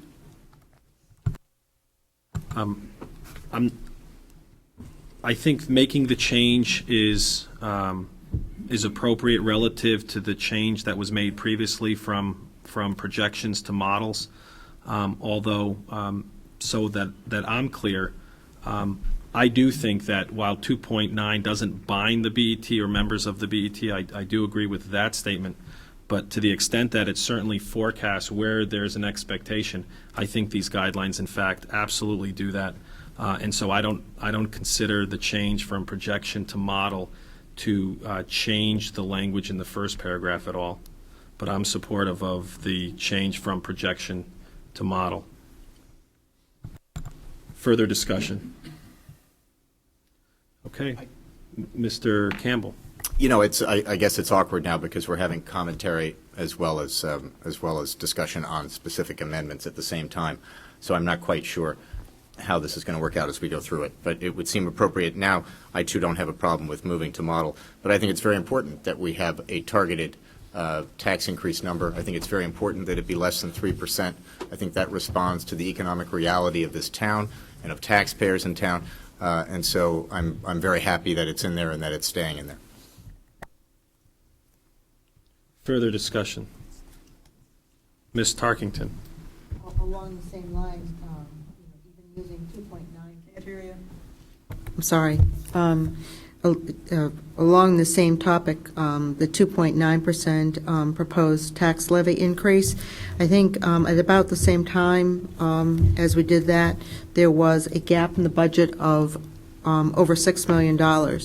And I think we found $1.5 million, so it's actually making this budget easier to achieve by that found $1.5 million. So I want to point that out.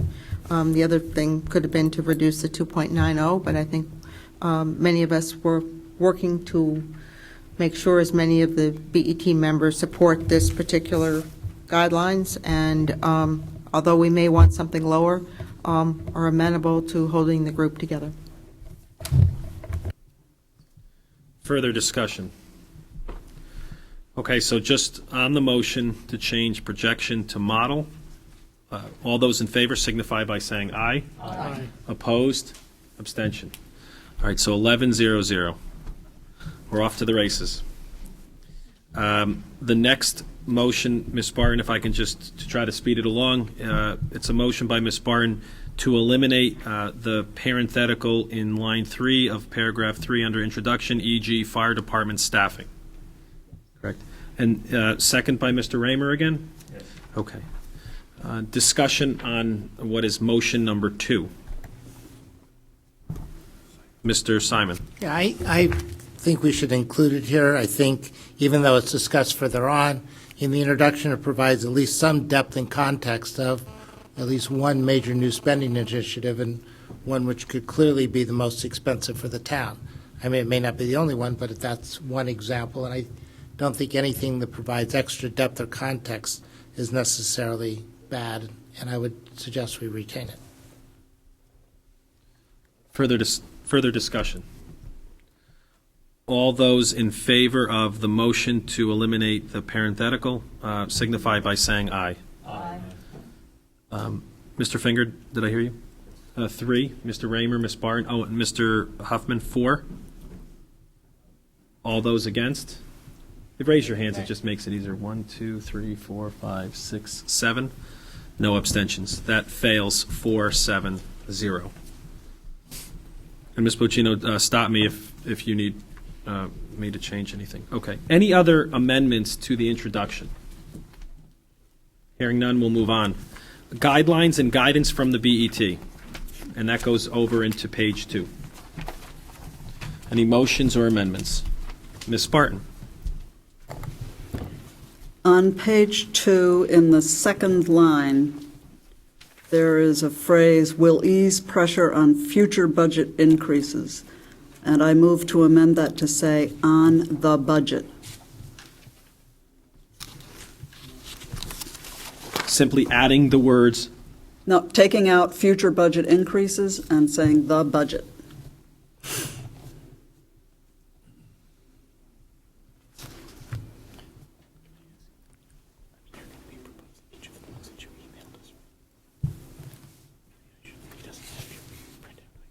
It's been moved by Ms. Barton.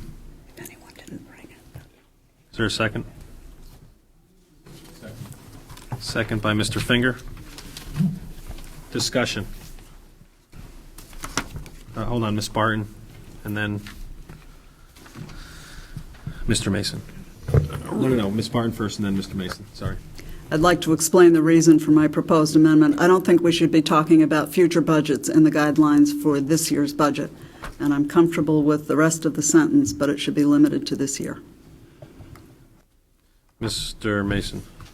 I think we talk about future budgets a lot. I think what we're saying here is, for instance, the labor contracts as it would relate to the Greenwich Public Schools, we don't have a labor contract in the current year on a future budget, but as that's set out, that will have an impact on, usually the labor contract would be 3 years. So I think the language here is correct. I mean, I think as we move forward and we go into negotiations on labor contracts, it definitely, if they're 3-year contracts, it has an impact on the future budgets. So I think that is accurate the way it's written. Further discussion. Mr. Finger?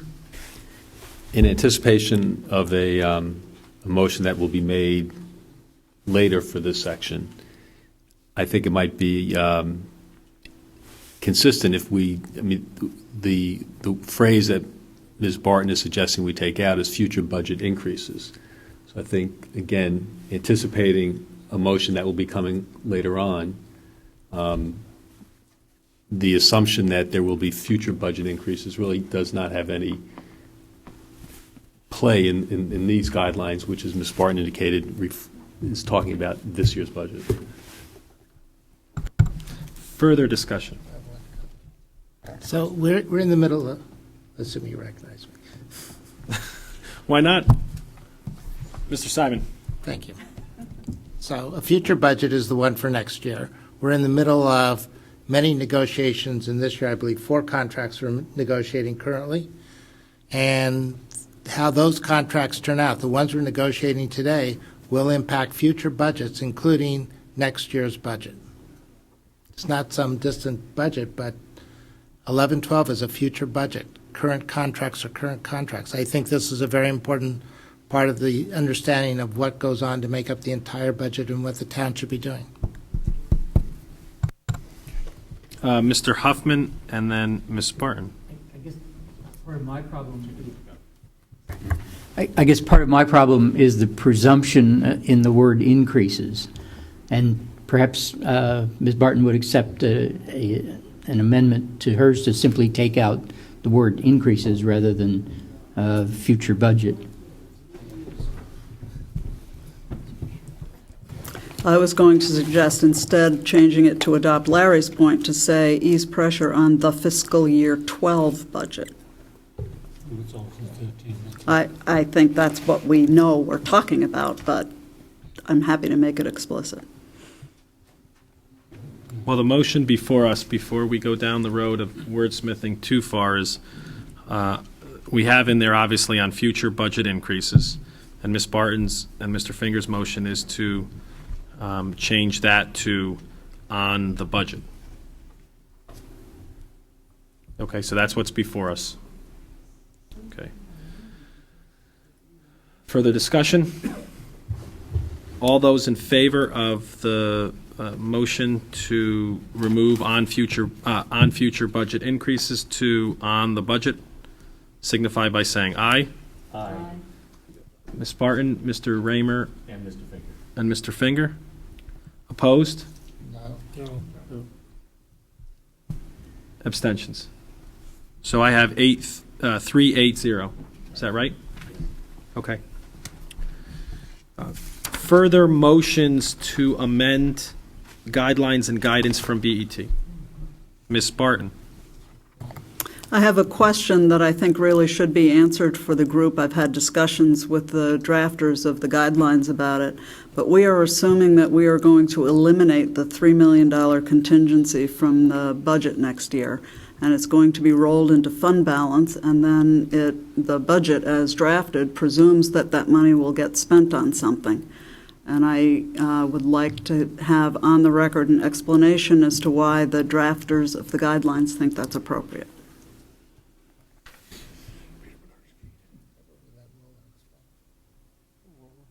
Roland? Do you want to? You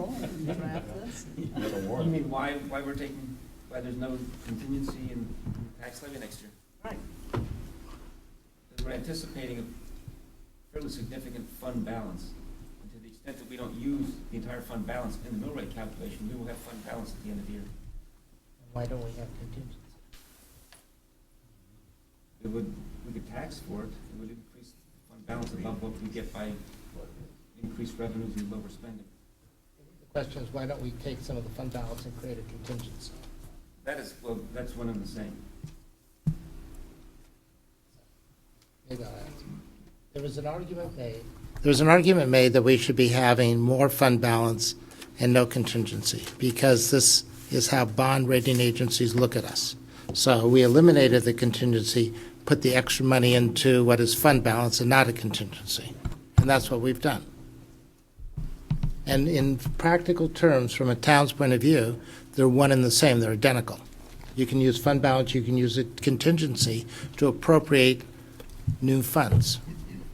And it's just a matter of appearances. Mr. Chairman?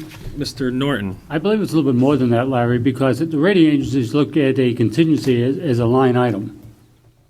The fund balance is not considered a line item. And if you look at the cash flow analysis that we have, we're looking at a $30 million fund balance at year end of this fiscal year end. But a contingency is considered by the by the rating agencies as a line item. All right, so before we get off track, there's no motion to amend the guidelines at this time. So we'll move on.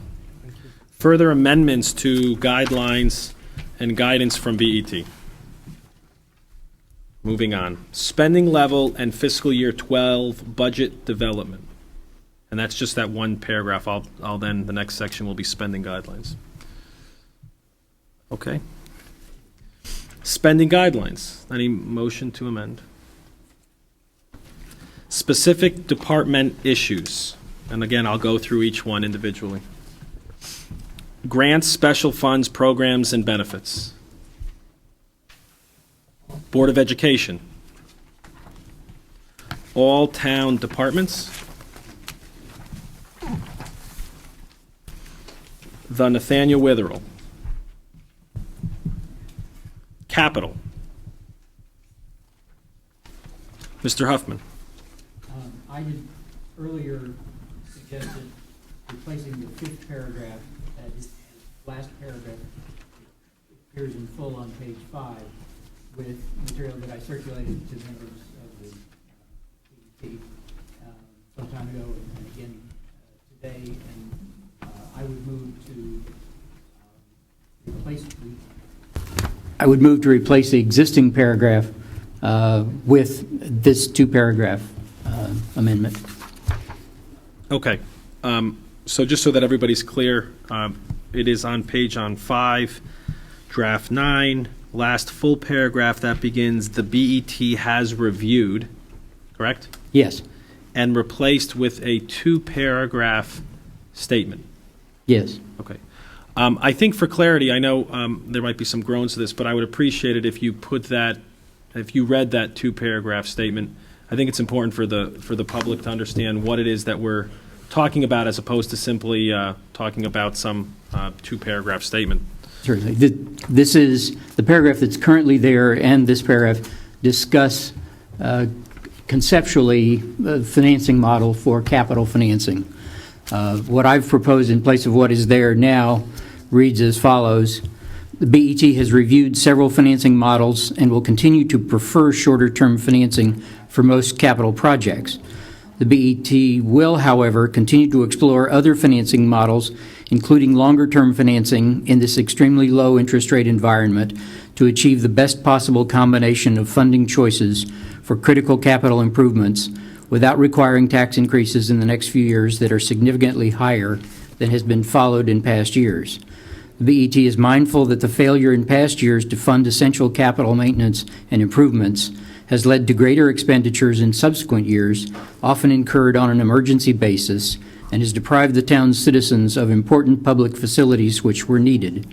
The BET also acknowledges the fundamental unfairness of requiring today's taxpayers, including senior citizens, to pay the total cost over a short term of major capital facilities which will serve the town for 30 or more years into the future. The BET feels strongly that pursuing a flexible financing model provides for the most prudent financial planning and will allow the development and completion of projects in the most cost-effective manner. At the same time, the use of effective capital financing is not intended to encourage increases in operating costs, but rather to make the most effective use of tax resources and to reduce unnecessary future costs. Thank you. That's been moved by Mr. Huffman. Second. Second by Ms. Barton. Maria, you have a copy of that? Okay. I didn't expect you to take it all down that quickly. Okay. So, discussion on the deletion of what I'm calling paragraph 5 and the replacement with two other paragraphs as stated. Mr. Raymer. I'd be grateful for the assistance of the chair. I'm sympathetic to the concepts that Mr. Huffman raises. I'm aware that Ms. Barton circulated a proposed amendment by email to the very same paragraph, and I frankly prefer the way that Ms. Barton had couched it.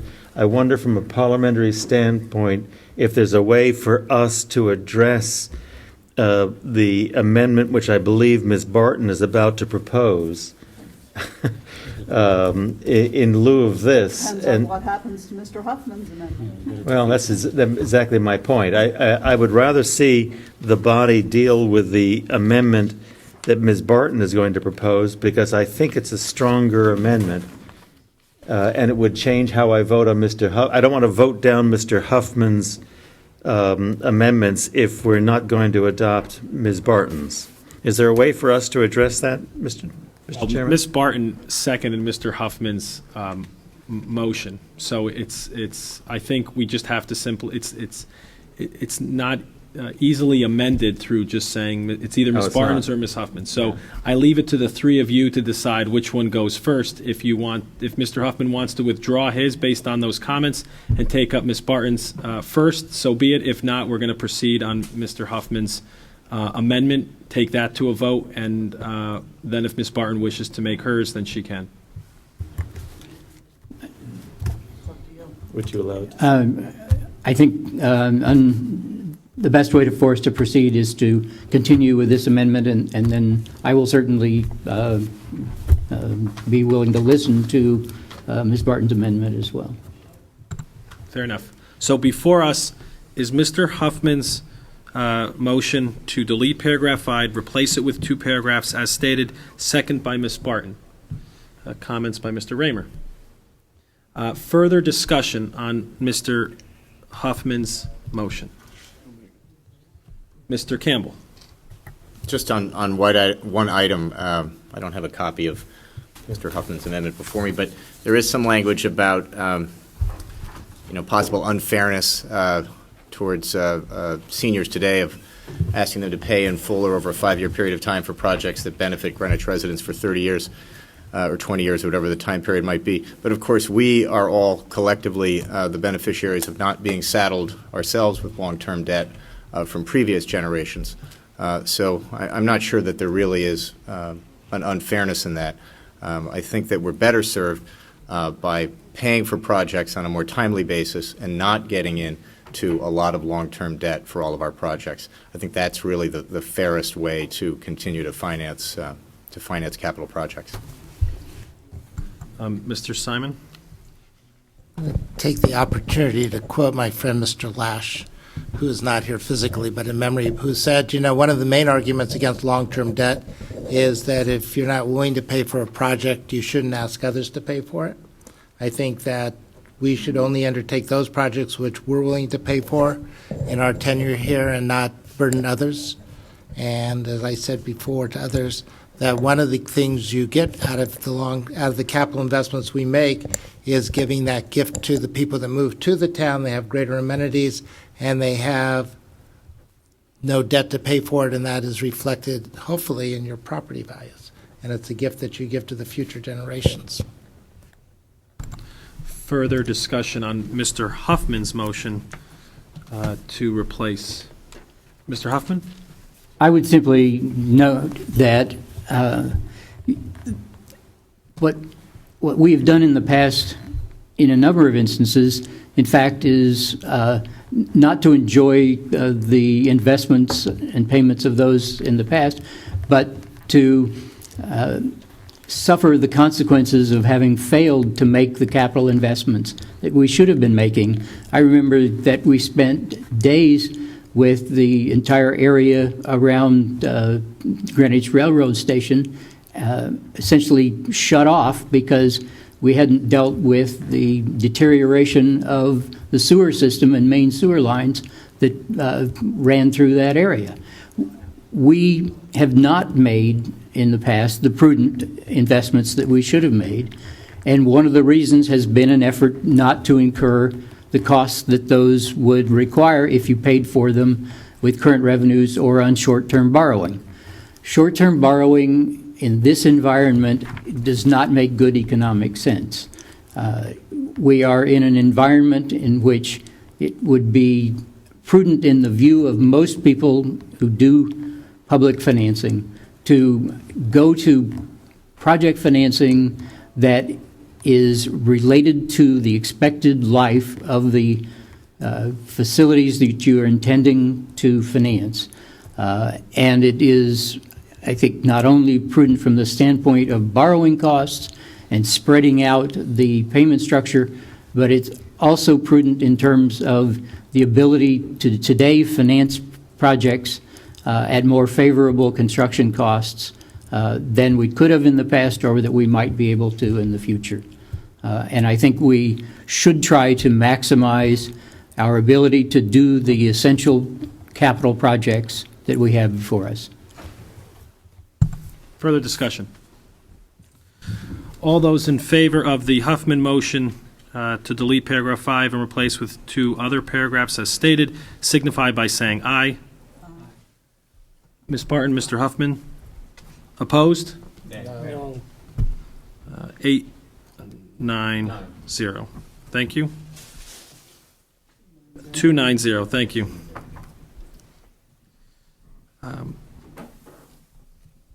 Ms. Barton? You knew before you even looked. I have another amendment to propose. I circulated it by email, but I know that not everybody has it in front of them. So I'll go through it sort of either line by line, or do you want it individual change by individual change? I don't think it works that well for this No, paragraph. I don't think so either, and it all revolves around paragraph 5 again? Yes. So I would say let's take it, all at once, paragraph 5, as you've outlined. Okay, it would read as follows. The BET has reviewed several other financing models. Insert a period and the words, "These guidelines assume that the town," delete the word "and," and then it will say, "will continue to utilize the model that allows bond anticipation notes ban for up to 2 years, followed by the issuance of 5-year bonds that will capitalize the project's cost once it is known. The BET will review," insert the words, "other financing structures, comma, including," and then pick up with alternatives to level principal payments within the 5-year bond model that best provide for the town's needs. Continuing past practices, the BET will expense interest on the bonds rather than capitalize that interest. Past experience has shown that, delete the word "this" and insert the 5-year, and then pick up with financing model provides, delete the words "the most," so it will read provides flexibility for the town, leads to, delete the word "the," and change lowest to low, so it would be leads to low overall interest cost, and allows the town to complete more capital projects at, delete the word "the," and change lowest to low, so that would read at low cost. The town will continue to use 20-year financing for sewer projects and will explore the use of such financing for, insert the words "other major," and then the word "projects" is in the text, and put a period there and delete that "generate revenue." That's my motion. Thank you. Ms. Pocino, do you have that? We can get you a copy of I have a that, so copy. we'll do that. It's been I have it. moved by Ms. Barton. Is there a second? Mr. Raymer. Mr. Raymer, you hold the lead for most seconds. I guess that's right. Whatever that distinction brings you. Very little. Okay, so let's take that up, discussion. Ms. Barton. The reason for my motion is to adopt a middle ground. I know that there is a lot of dissension about the duration of bonding that the town might use and how many projects we might finance in a short period of time if we use longer-term bonding, as opposed to a concern on the part of opponents that we might be going down a slippery slope of allowing ourselves to borrow more than we ought to. I think that debate should be had, and it is foreclosed by these guidelines. I think that every year, the Budget Committee and the BET as a whole should review the financing alternatives available for the capital projects that are proposed and make the best judgment that it can. It may be, like last year, that we decide to remain with 5-year funding. And if that's a financially prudent thing to do, I would fully support it, as I did last year. But I just think that we need to have in the guidelines that we will continue to look at our financing model every year. And that's the purpose of this amendment. It's not to prejudge the issue, it's to open the issue. Further discussion, Mr. Raymer. And I was particularly drawn to the diplomacy of Ms. Barton in the wording of this, that it created not one shred of suggestion that we were going to move to anything other than bans, 2-year bans and 5-year bonds. It merely expressed an open-mindedness that we weren't precluding anything, and I honored that. And that's the reason why I preferred this amendment to the amendment that was proposed by my brother, Mr. Huffman. Further discussion. Mr. Mason. I don't think the guidelines are intended for the BET to tell the BET to do what should be routine anyway. With that said, I think we're misunderstanding our financing model. The town went from apportionment of taxes over a period not to exceed 5 years to a financing model, which means the BET did make a knowing decision to go from apportionment of taxes to a financing period of 5 years with an added 2-year period of bans. So the BET has, in its own way, gone to what we call modified pay-as-you-go, and we've extended the borrowing terms. So I think the BET has made changes in the past. What I don't want to see us do, it would be obvious to everybody that the BET explores every financing model that there are. Currently, sewer projects are done on a 20-year basis. Currently, the first selectman has had comments in the roll-up of his budget that with some of the drainage projects, alternate financing methods would be on the table for consideration. None of us said that we wouldn't do that. I think what we're saying in the guidelines is to the departments and to the first selectman, to the appointing authorities, our current financing model looks like this. This is what we don't see a change in it. Obviously, we know we're going to change it. However, the town's problem in the capital model has not been coming down to the cash. It's the capacity to do the projects. For those of you who sit through the budget committee meetings and we talk about getting the projects done, we talk about in June every year, why didn't we get to this project? Why we're continuing this appropriation in force? Our financing issue is not our issue when we get capital projects done. There's only one reason, in my opinion, that you would want to extend the borrowing, so you could attach more projects. You lower the monthly payment, you buy more. It's just, that's the slope that it leads to. We don't have the ability to do more projects. For us to be able to take on more capital projects in town, we would need more engineering, more staffing, more police to direct traffic. We would run into those problems. So there's really no need to have an initiative to tell the BET to look at its financing model, and I think that's what we're doing going forward, is just making the statement of this is how we've rolled up our budget and this is what our intentions are now, but we're obviously always open to change. Further discussion, Ms. Tarkington.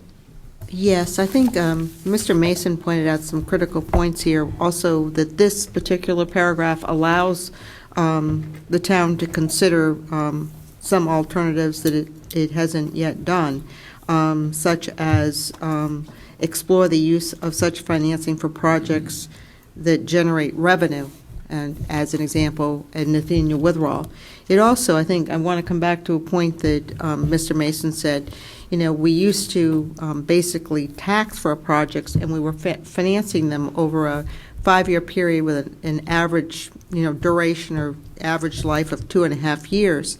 Today, that same average life or duration is 4.5 years, and there's also some direction, with a 7-year total maturity. There's some direction here to even push that average life out further in this. So I think that there's some opportunities here for the town to explore, but this is, I like the paragraph as it's presented. Further discussion. I would note, from a timing issue and as one who sits on the CIP committee as a non-voting member, but having been present during the discussions last year, it's absolutely critical that that the BET get out ahead in its guidelines as opposed to afterwards or during February or March timeframe relative to the work by the CIP committee on this topic. Last year, if you remember, the guidelines contained an absolute dollar amount, and This year, we've decided not to do that collectively, and hopefully help the process by not doing that. I think it's critical that we set the tone for the CIP committee as to what we believe the appropriate level of funding and the mechanism by which we finance these projects. I think for the past 100 years or so that the BET has been in existence, there has been this modified pay-as-you-go since 1938.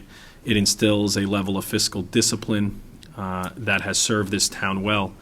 And so I know of no other municipality that does not have long-term debt that is in trouble, as opposed to several municipalities that have gone down this path and have incurred significant amounts of long-term debt and that are now in trouble.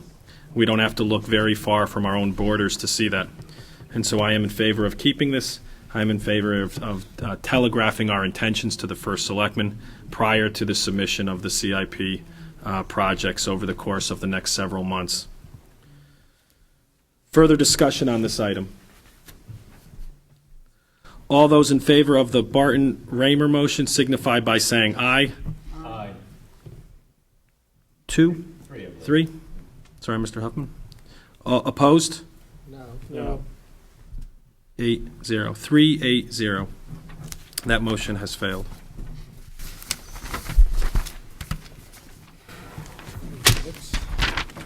Ms. Bocino?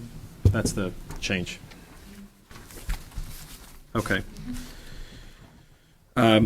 Moving forward, staying with capital, but flipping the page, if I may. Further amendments? Fixed charges. Ms. Barton.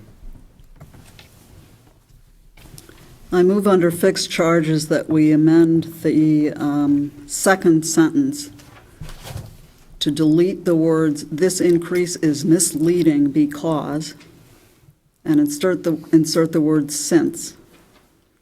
So it would read, "Since the fiscal year 11 number has a $3 million contingency, which is not in fiscal year 12, add a comma, delete the word therefore, and then the real increase is 5.8 or 7.13%.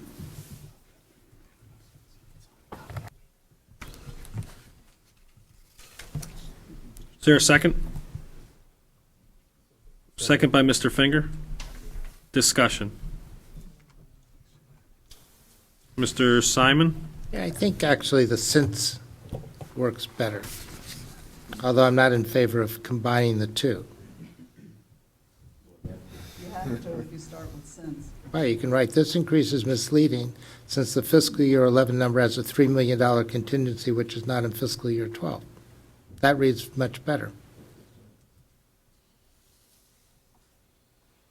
And if you wanted to put a semicolon afterwards, you could do that. But since actually makes it read better. All right. So, hold on. So this is our first amendment, requested amendment to the motion. I think that's And I disagree with the proposed amendment to my motion. Fair enough. Okay, so the original motion by Ms. Barton, second by Mr. Finger, had the deletion under fixed charges, second line, "This increase is misleading because," replaced with the word "since," where there's a period after fiscal year 12, there's a comma, and the deletion of the word "therefore." Right? Mr. Simon has amended that and moved to amend it to retain the words, "This increase is misleading because," add the word "since," strike the word "because," add the word "since," have it, you change the comma to a semicolon. Well, right. You can do it No. either way. He wants to do What it. are you doing? Well, Mr. Ramers? the first change is this, the since. What I don't like about, I think then when you have with what Ms. Barton proposes is a run-on sentence. So I would just make the one change in the end. Okay. So there's the amendment is simply to make the one change that retain the words, "This increase is misleading," strike the word "because," add in the word "since," and a period at the end of that. Right. Okay, so that's That the, reads much that's the better. amendment to Ms. Barton's motion. Has anyone seconded it? Is there a second to that amendment? No seconds. No one likes my I'll change. I'll second it, just Thank bring it forward. I'll Wonderful. second it. Second to the emotion, to the amendment, made by Ms. Tarkington. Now, which motion are we reviewing? We're reviewing Mr. Simon's amendment. Further discussion? Ms. Barton?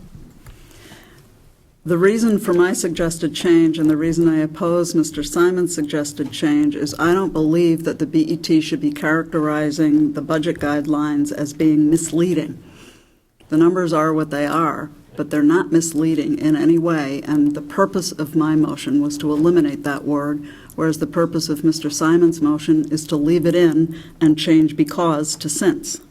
So I oppose the motion to amend my motion to amend. Excellent. All right, further discussion. All those in favor of the Simon Tarkington amendment signify by saying aye. Aye. Opposed? No.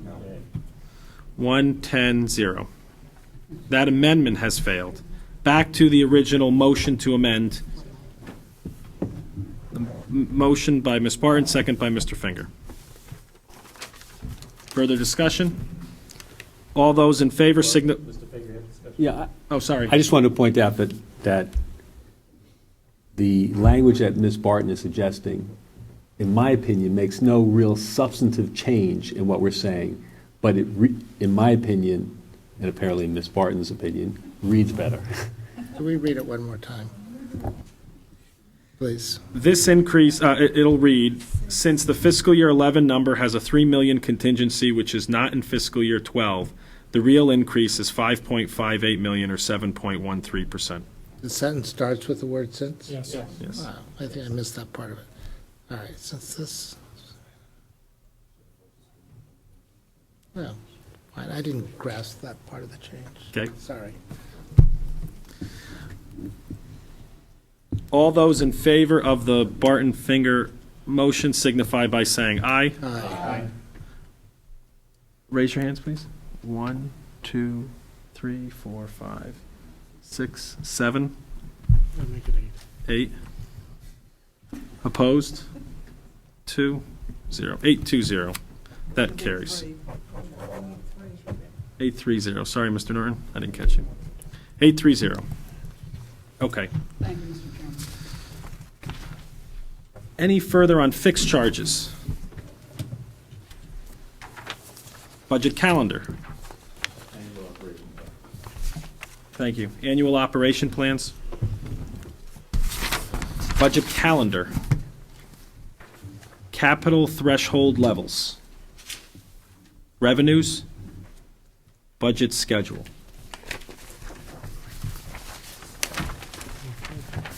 On any of the appendix? Okay. So first, thank you. So as I've indicated, there's a motion now before us, or the motion for the guidelines, just so that I'm clear. Did we ever make the motion? Okay, so Mr. Mason, can I have a motion to approve the revised guidelines? So moved. Moved by Mr. Mason, Second. second by Mr. Simon. Mr. Norton? We made one change, is that matter? Two changes? We made two changes, just to be clear. The first motion and the sixth motion was adopted. That is the change from the word projection to model under the introduction clause, and the various changes to the paragraph under fixed charges. Not bad. Okay? Further comment or discussion on the revised guidelines? Seeing none, all those in favor of the revised guidelines signify by saying aye. Aye. Opposed? 2? 9-2-0. Okay. Well, thank you, and